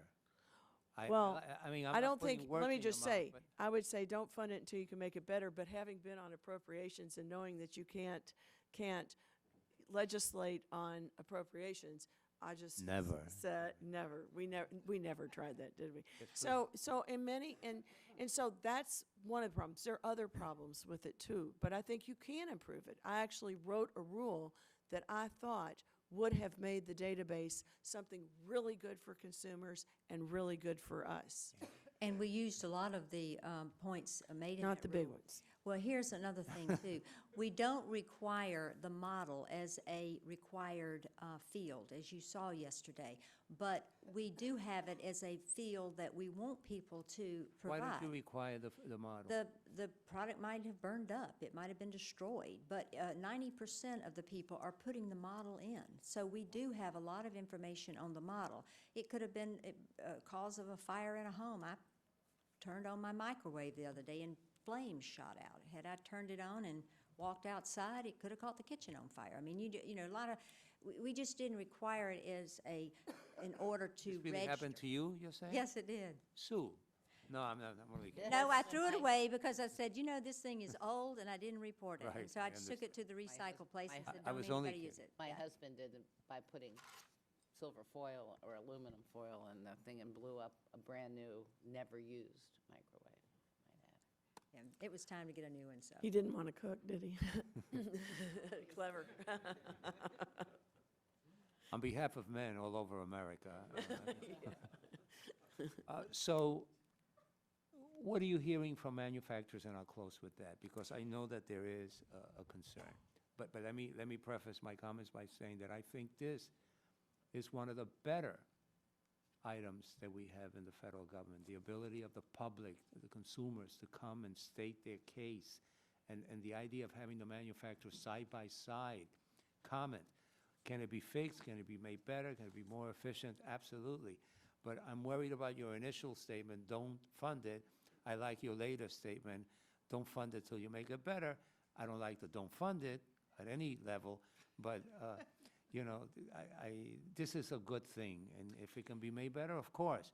But this is one power we've given to the people that we should not take away. Well, what I'm hearing from manufacturers is that I'm very encouraged that manufacturers are signing up for the business portal, that 2,368, and they're taking this very seriously.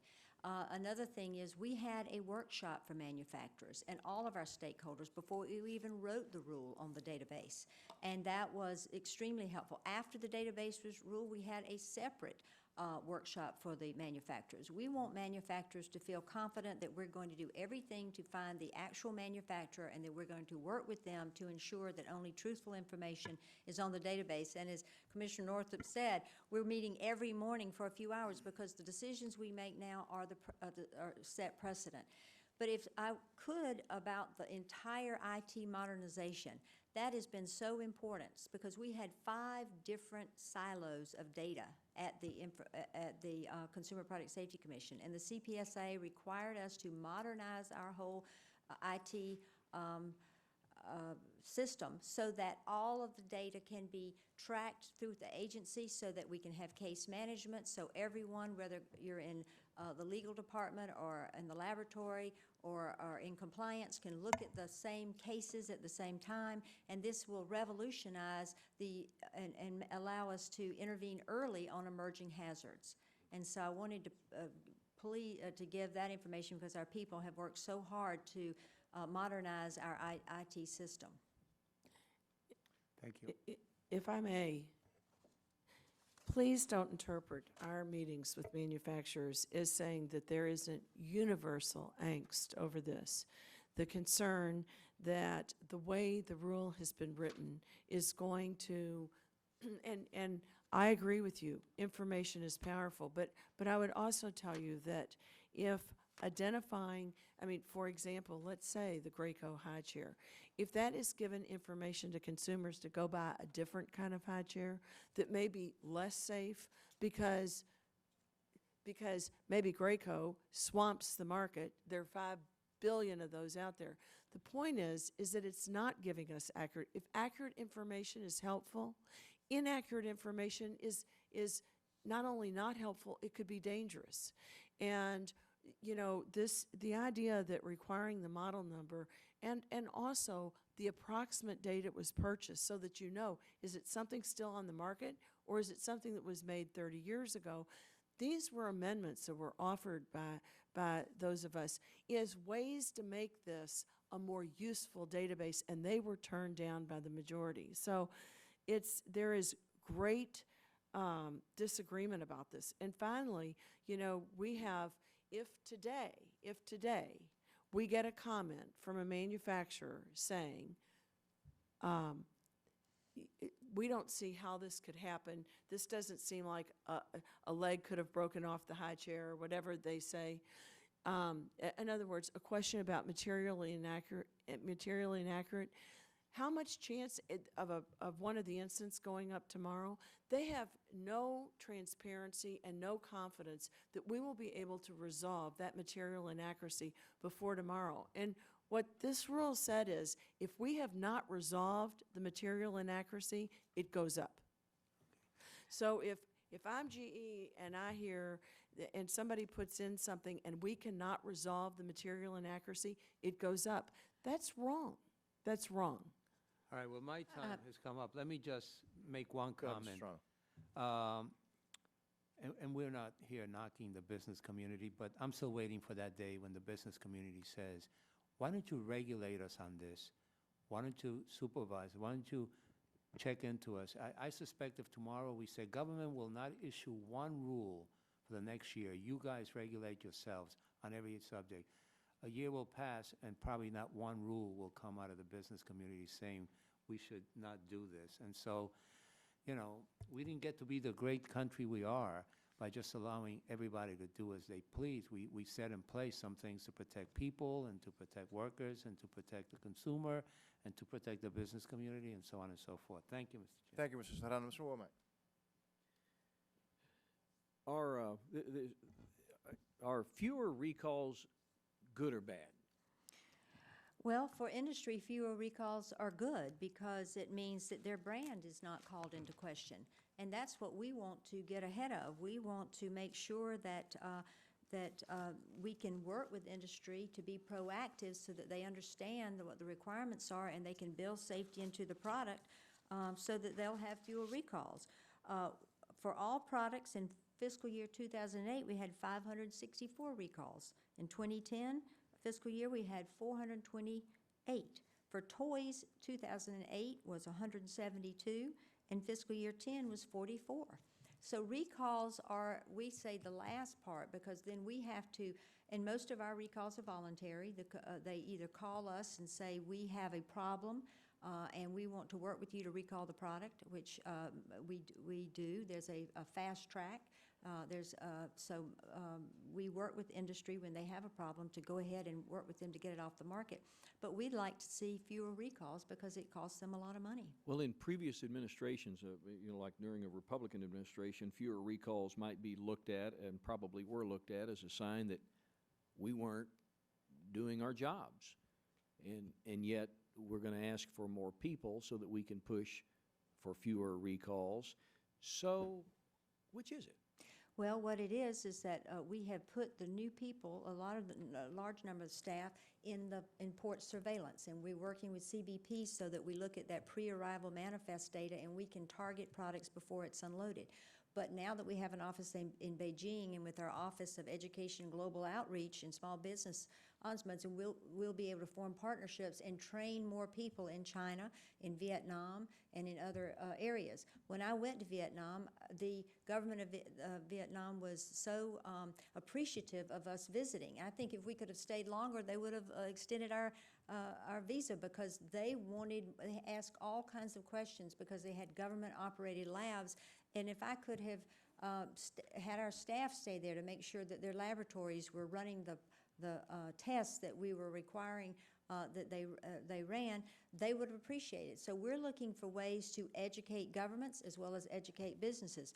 We had every time we go to China and meet with the Chinese, we put on a seminar. We did one on training on ATVs and what the requirements are for ATVs. We had 150 people attend that seminar. They are all American manufacturers who manufacture their products in China welcome the idea that we will work with them to educate manufacturers and their workers. So that's where I'm headed, is in prevention. I want to help manufacturers. I want to help them have fewer recalls. Ms. Northup.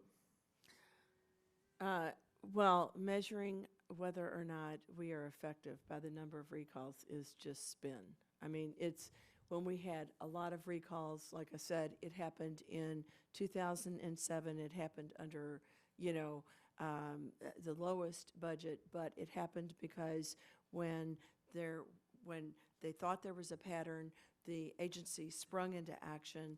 And so did all the businesses spring into action. This is similar to what our chair has done with regard to cribs, with regard to strollers. When we see that a stroller cuts off a finger, what she has done, and she's really sort of initiated this as part of the proactive work she's done. She immediately requires that we look at strollers that have exactly the same hardware to make sure that we're not going to have more fingers be amputated tomorrow, and they end up being recalled.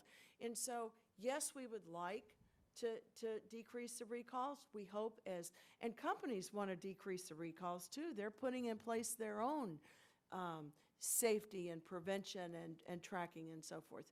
But the agency here is good, and I believe under this leadership has gotten better at being proactive about looking at something that's a real critical, an issue that's critical, and immediately stretching out beyond that. One of the real concerns I have as a new member of Congress, and when I talk to people in advance of being elected, was the concept of the government underwriting risk.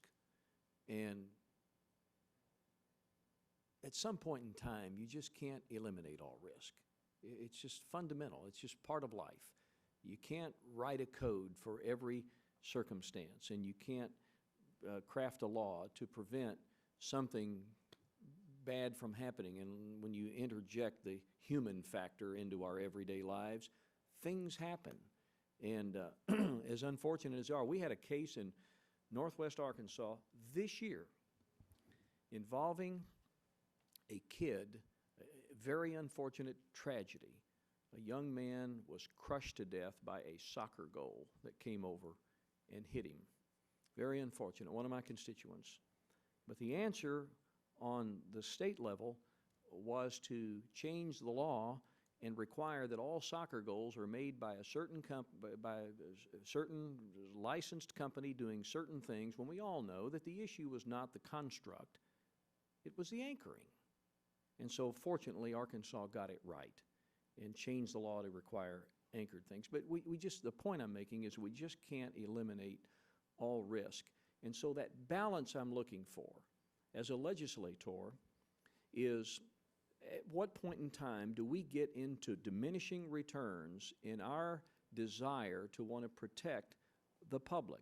Diminishing returns meaning that we're going so far into the regulatory process that we're killing jobs, ruining our economy, but boy, look at the things that we're doing to protect humankind from some things that are nothing more than just bad judgment, misapplication, a poor build-out of the product because they didn't go by the numbers on that complicated diagram that came with it, and I'm the master at that. So I'm philosophically saying that I want us to be very careful that we do not get into a situation where we are just, shall we say, throwing the baby out with the bathwater.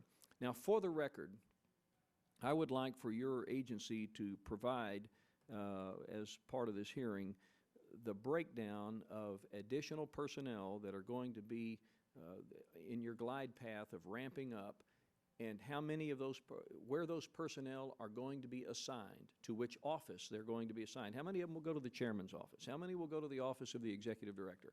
How many will be in public affairs? How many will be?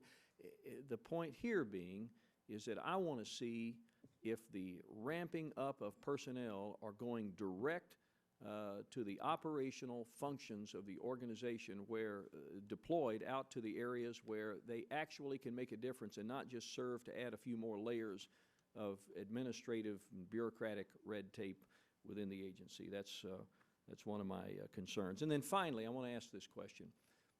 Madam Chairman, do you actually go to the toy manufacturers? Mattel has been mentioned already, and it's been a while since I bought a lot of toys.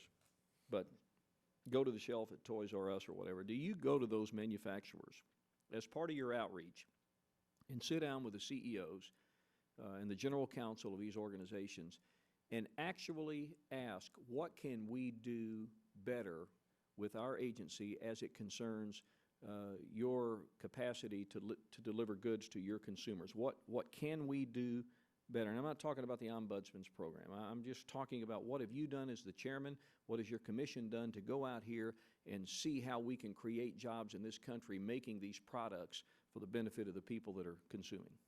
Thank you for that question, Mr. Womack. And yes, I do sit down with CEOs. I recently went to China. I met with the 5 CEOs of the largest Chinese toy manufacturers, and they are Chinese. I've met with them twice now since I've been chair, and they were telling us, told me personally what their concerns were with certain rules. They were also very proud that they had created a chemical database so that they were going to track every chemical that goes into a child's toy, and they would have software that recorded that. I have been personally up to New York to visit with the CEO and the leaders of Hasbro. I have worked with Mattel, and in fact, Kitty Pillars, who is a senior in senior leadership at Hasbro, chairs the Toy Standards Making Committee for ASTM. So we meet with them and have interaction with them regularly, and they also comment when we put rules out. We provide for a period of comment, and we write down every question, and we provide an answer to every question we receive when we have comments on rules. So we work closely with the industry to develop voluntary standards as well as mandatory, and I do make it a part of my job as chairman to meet with people.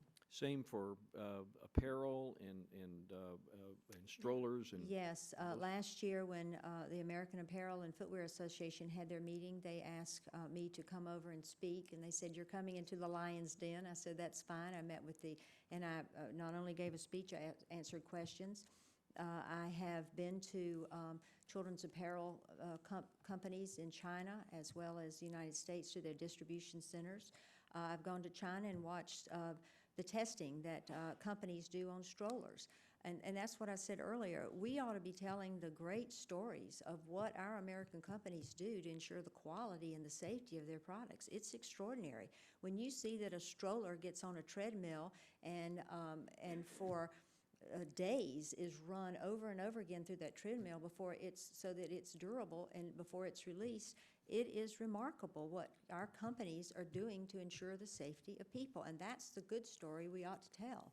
And they are working hard to get the lead out. We had a hearing the other day where we had a hearing on what would be the impact on industry when we, in August, go to 100 parts per million. And we've asked that Congress change the law so it's only prospectively applied. And so we had one of the largest third-party testing laboratories testify that they'd already tested 90,000 units of products and have found that over 90%, in fact, I think it was 94 to 95% already are less than 100 parts per million.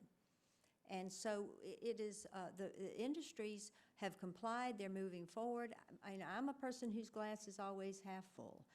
My husband and his family were in the steel business for a number of years, and I know that steel had to meet many requirements. I never heard them complain about the requirements that steel had to have, but the standards. But I'm also positive when I see what American companies are doing to ensure the safety and remove the risk for customers. I just want to make sure when those conversations are taking place, it's not, I'm from the government and I'm the bad guy, or I'm perceived to be the bad guy, and there's a reason for that, because we could be your worst enemy if you're not doing certain things. I want that to be a good open line of communication, because I think that's the way back to get regulation out of the business of stopping this dilemma we have called lack of job creation. Mr. Chairman, I'll yield back. Thank you, Mr. Womack, and I apologize, but we're all kind of going back and forth to other hearings that you all are aware of that. I hope that some of these issues that I'm going to bring up, maybe if they've already been addressed, just let me know. The IT modernization issue. When the private sector does IT modernization, they usually then are able to shrink the size of the personnel. Is that what sort of how many less people are you going to need if you do go forward with the IT modernization? Well, the IT modernization goes back to the fact that we had all of this data coming in. I don't know if you were here when I talked about the amount of data. It's almost 500,000 from various sources, and we had them in separate systems so that when we wanted to look across all these systems, our people had to manually go through system after system. And when Congress asked us to modernize our IT system, they wanted a system where we could readily to have one system that you'd put all those systems in a data warehouse, and so that you could see emerging hazards. Everyone in the agency could pull up the same system and would have the data in there. It has a IT will go on into governance, case management, finances.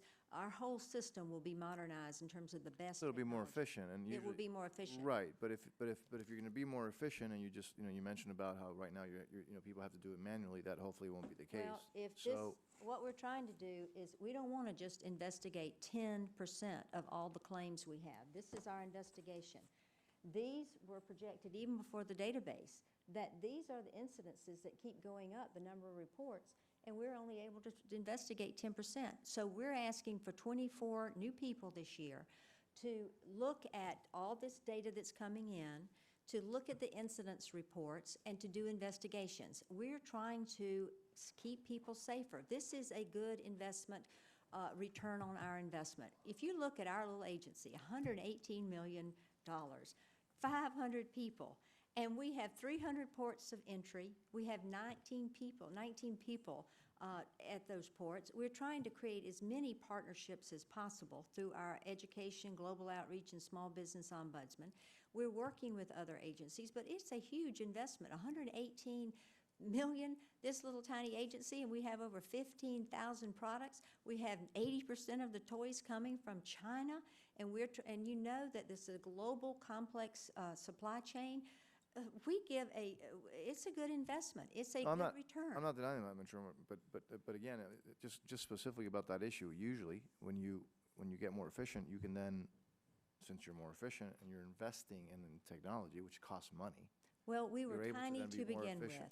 Just in 2008, we had 393 people, when we used to have almost 1,000. So you're not going to be able to then reduce We're that trying with to IT be more technology. effective in spotting dangers early. We're let me- trying to be more effective in keeping consumers Okay, safe. let me ask you this, though, now, when you look at, because, Mr. Serrano mentioned something which I think is accurate. He mentioned that, obviously and whoever, right, you could tell people you regulate yourself, unless you have a reason to regulate yourself, whether it's business reasons or whatever, you're not going to, do it. The flip side of that is that usually when if government were allowed to say, hey, what regulations would you get rid of, unless they're forced to, they don't voluntarily usually. So I think on both counts that we could probably agree that that's the case. If I may, I don't know if you were here, but I think I made a coin a new phrase, which is don't overregulate, but don't underprotect Sure. the consumer. And I think that's the balance that we all try to reach, and there's disagreement on what that balance always is.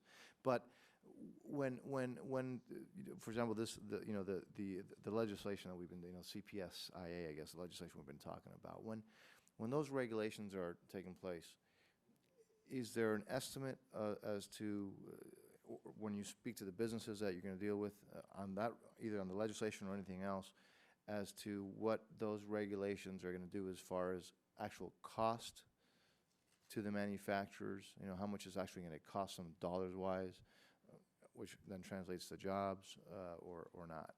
Yes. Well,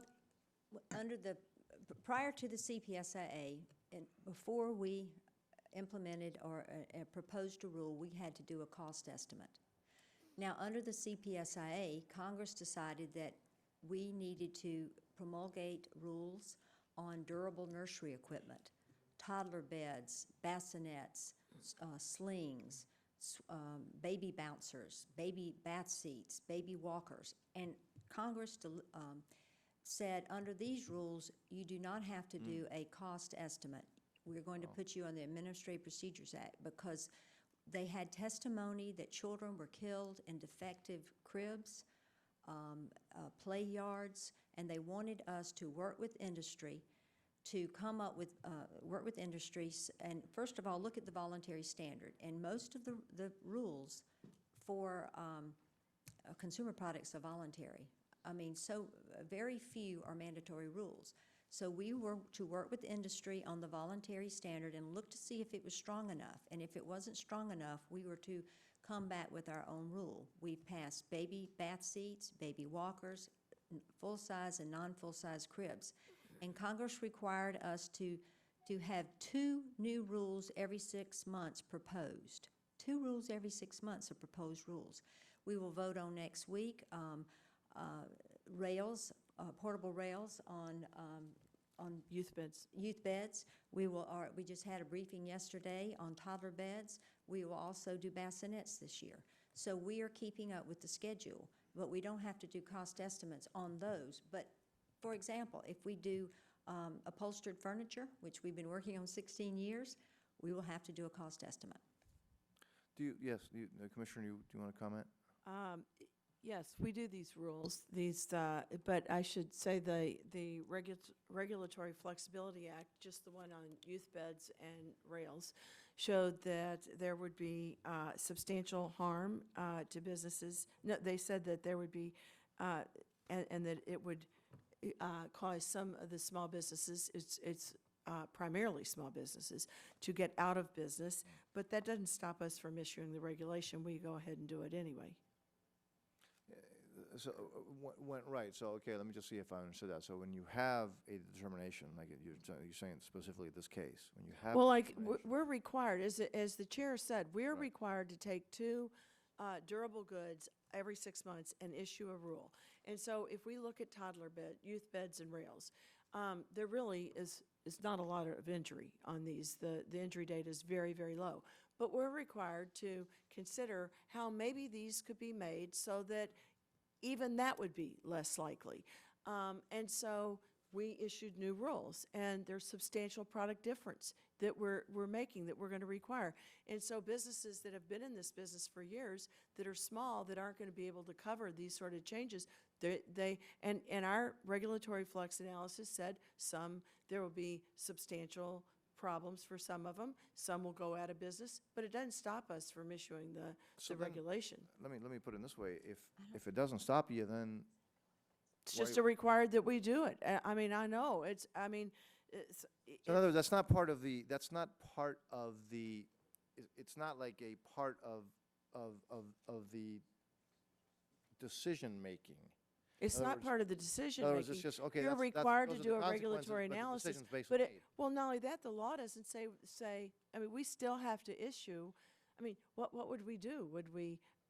I mean, it's the law there that requires us to address every single child's durable product on a certain pace and to consider how we can make it safer. And every one of them comes with a regulatory analysis. Some of them, the changes are because they're a product that's more likely to cause injury, or there's more. The companies themselves have evolved over the years, but in some cases, the product there's a low incident rate, but it doesn't. We still are required to consider how the product might be revamped so that it would be safer, and to issue those as mandatory standards. We're required to do that. And so the regulatory flexibility. That's because of the new law? Yes. Yes. Wow. Yes. And you don't have flexibility there? No. No. That's amazing, by the way.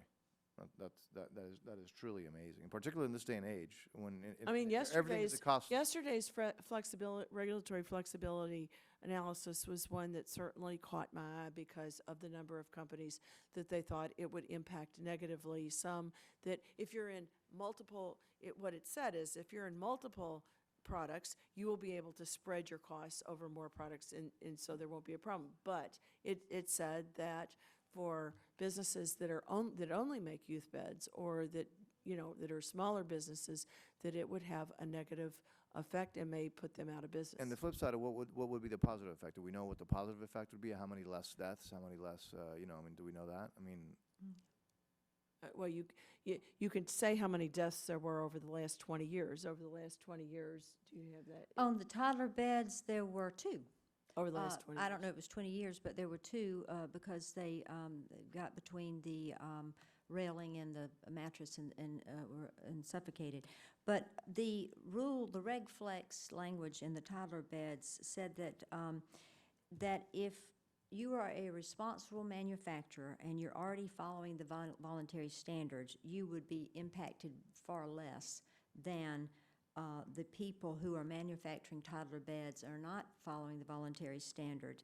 It didn't say that they would go out of business. It said it would have a substantial impact because then you will have to follow what was already the standard. But if you are a responsible manufacturer already following, you'll have less impact. But no one, it didn't say it would, anyone would go out of business. It just said it would have a substantial impact. But, I mean, so if you're dealing, look, two is a tragedy. I mean, one is a tragedy. The problem with youth beds is that the majority of injuries occur because you're not supposed to use a youth bed for a child under the age of 2, and it's primarily when people put a 6-month-old or an 8-month-old in a youth bed that they have an injury. But we're required to consider use and abuse, and so if it's foreseeable that people are going to put 8-months-old in there, we have no flexibility on this with the law in terms of whether we decide to issue a mandatory standard. That's what the law requires us to do, and it has to include use and abuse. That's, I think that's one of those things that doesn't quite pass the logic, straight face test. I mean, I don't know what the stats are. And again, one tragedy is a tragedy for that family. As a parent, we all know that that's it's an incredible tragedy. But I don't know if we have stats about how many kids may die because they fall downstairs. I don't know if there's, I don't know what those are. But I guess you could put Nerf stairs so that they bounce. You could. I mean, obviously, but Use a gate. You would use a gate. right. But I mean, but even then. And then we're going to require a gate that, closes by itself with a motion detector. So if the kids, I mean, the bottom line is that we could always go to the extreme. And we would like that nobody ever dies and nobody ever gets injured, obviously. And as a parent, that's what we'd all like. But it seems to me that if you're dealing with two tragedies, and they're tragedies, some of those may be because it's misuse. And then we're going to lose jobs for that, which is a huge tragedy, because those are probably jobs that those people may have children as well. I mean, it seems to me that doesn't pass this. Well, I don't know that anyone will lose their job. We're just on the. But we don't know if they. Well, on the durable nursery equipment, what we were seeing was a trend, and that the materials used were flimsy and the hardware was not as strong as it needed to be, particularly cribs. We had over 30 deaths in drop side cribs, and that is because the drop side, you looked at the wood, it was not the strong wood that was required for a crib. We didn't require a racking test, which we are now, that we borrowed from Canada, and the hardware was plastic. Now, we had a baby bed in our family that everyone in the family passed around, but it was a stronger wood, and the hardware was made out of metal, so it slid up and down and didn't come detached from the side. So you're seeing a lot of products that are being made, and they aren't as durable. And that's why when Congress heard testimony about infants and children being killed and hurt severely, they wanted the best product. Look at car seats. Look how strong car seats are now. Look at the strollers. When I visited the stroller factory, it was amazing, all the tests that they put that stroller through so that a child is not harmed. And so it really is, it's the safety of the child. It's based on the best science. Sure. It's based on the best engineering that we know, and we work with the Standards Committee. And I want to point out, there are probably 1,000 standards-making committees around the world. Think about that. And most of the standards for products that you use are voluntary. It pales in comparison the mandatory rules, but No, Congress right. heard testimony, and they said, we want you to work with the Standards Committee, look at what the standards are for toddler beds, and if you think they can be made stronger, make them stronger. And that's what we're doing for all. You can always make everything. Well, stronger. You know, I don't, how many people die in automobile accidents? And Well, and look at the automobiles. How I know, much but we they've can make them changed. better. But we can make them better. We But- can make them stronger. We can make it so that nobody dies by literally, wrapping people in, bubble wrap and putting, Nerf But cars. we I don't mean, feel we like could. we're doing that. but- We feel like we're really using I the best understand that. science. I understand that, but there gets to a point where then the cost-benefit analysis shows you that you're going overboard.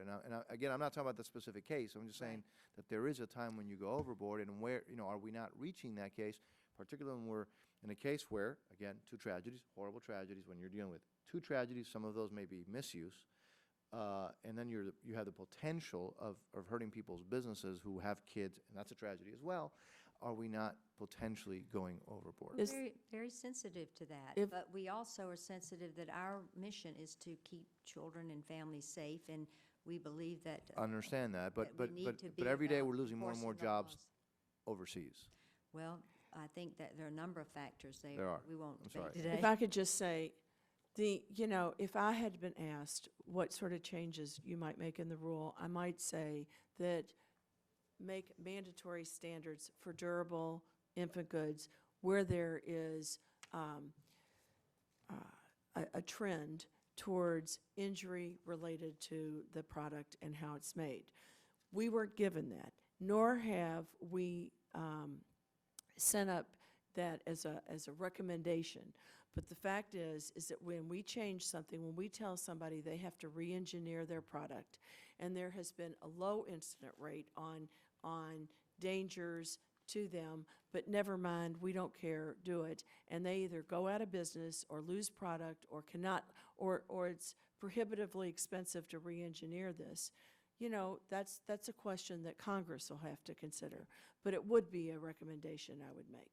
And then finally, and again, I will submit some questions on Chinese drywall, and you. We have a lot to tell you on that. And if you want us to meet with you Yes. personally, we certainly might. will. We'll even come to your district Thank and you. have a public hearing if you want us. Just lastly, do consumers have any responsibility to check products for quality and safety, or is it kind of government's role to do that? In other words, do we as consumers should government be in a position to make sure that everything is safe and that we don't have, so that consumers never have to worry about, checking to see if one product is stronger because they're all going to be as strong, or checking that one product, is there any responsibility that we as consumers should have, or really is it, frankly, should government be taking care of those issues so that, frankly, consumers never have to worry about those things? Well, philosophically, I believe that everyone has a responsibility to use products responsibly. But I also feel like that government plays a key role in working with manufacturers and coming up with the best standard possible for products. I remember when I read The Jungle, which was about the meat packing industry years ago when I was in high school, and how the contaminated meat because we had not regulated the meat packing industry appropriately. And I remember that years and years ago, and how what an impression that made on me. My first job in state government in South Carolina was licensing child care facilities and going into old buildings that could barely pass fire safety standards, and worrying about children dying in those facilities. I've been a child advocate all my life, and my job is to protect children who can't protect themselves. Every week we see some product that's pretty incredible that we all say, good gracious, why would anybody think the use of that would be safe? We looked at one yesterday, and it's almost unanimous, like, oh, that is so unsafe. So we have to balance that. You can't overregulate, but you also have to look at who your most vulnerable citizens are, and that's children and old people and people who can't take of elderly and people who can't take care of themselves. So I think it's good that we have a rule that says you have to have a voluntary standard first, and the industry has to govern itself. And if you find that that standard's not effective in keeping people safe, then you can write a mandatory rule. I think that's the way it should be. And the great majority of rules are voluntary rules that industry makes themselves. And like I said, there are probably 1,000 standards-making bodies around the world, and they work very hard to make sure that the standards are the best that they know. It's our job, if we have new scientific information, to work with them to improve these standards, and that's basically my philosophy. Yeah, first of all, we do not oversee products because they're flimsy. I mean, because a product is flimsy, because it breaks, we don't have any oversight of that. It's only if it has the potential to injure somebody that we have a responsibility for it. So, you know, just, yes, somebody going in. But remember, there are plenty of families that are of modest income, and they go in and they look at a crib, and they're judging, what can I afford? And they have to presume that every crib there on the floor is going to be safe. I remember as a mom myself thinking, that wasn't what I was thinking, it would be, would it last, sort of thing. And so if it's unsafe, that's where we have a responsibility. It is this law that required us to make mandatory standards. That what the chair just said is exactly right. We should have voluntary standards, and when we see that there is a danger and the voluntary standards aren't sufficient to protect children, then we should make a mandatory standard. The law did not allow us to do that. Thank you. Mr. Serrano, I believe you don't. Do you have any? Just a closing statement, because I need to leave myself. The database does exactly what you mentioned. It puts responsibility on the consumer to put forth information, and then it allows the manufacturer to say yes or no and defend themselves. Secondly, what role does the consumer play, and should government play a role? Well, our colleague Henry Waxman, I remember, I'm old enough to remember this, asked the tobacco company over and over and over public hearings for a number of years, how harmful are you? And they said to each one, said, no, we're not harmful at all. It's fine. We now know different, right? And lastly, one of the attacks these days is on labor unions. Labor unions have too much power. Well, how did they gain some power? Because there's an HBO special running around now, sad special, about 146 women who died at the shirt factory in New York because there were no rules and no regulations whatsoever. And so, yes, we don't want to overregulate, but as I said, we need to protect. And there is the balance. But this knee-jerk reaction that we hear from some folks in this country, not necessarily members of Congress, that, you know, everything is overregulation. No, the commissioner is right. You go into the store to buy a crib, the issue should not be because I can't afford the more expensive crib, am I getting a bad crib, unsafe for my child. That person should know that whether it's a $50 crib or a $500 crib, they're safe for their child. And if their work is to make sure that happens, I don't think that's overregulating. That's actually protecting the consumer. And I thank you for your testimony. It's been a wonderful hearing. But don't get up till the chairman. Waiting for the chair. Thank you, Mr. Serrano. Thank you for, I don't think there's, you and I here don't have a philosophical disagreement. We may have a disagreement as to how much over-regulation there may be or not, but I think it's clearly, and I think we've heard it from both of you today, that I do, though, think that today we've heard where there are some issues where we may have gone overboard. Where they don't have flexibility, where well, you're coming from a point that makes sense to me, which is, you know, that the big Yankee payroll was beaten by Marlins team with a payroll of about $1.50, and so you say less is better. Well, maybe not. Mr. Serrano, I still detect a little bitterness there on that one. I do. I just do. I know you can't help it. You can't help it, but it's okay because right. Let me just thank both of you. This has been, I think, one of the most really illuminating hearings that I've had the privilege of being with in a long time. You both have put issues on the table.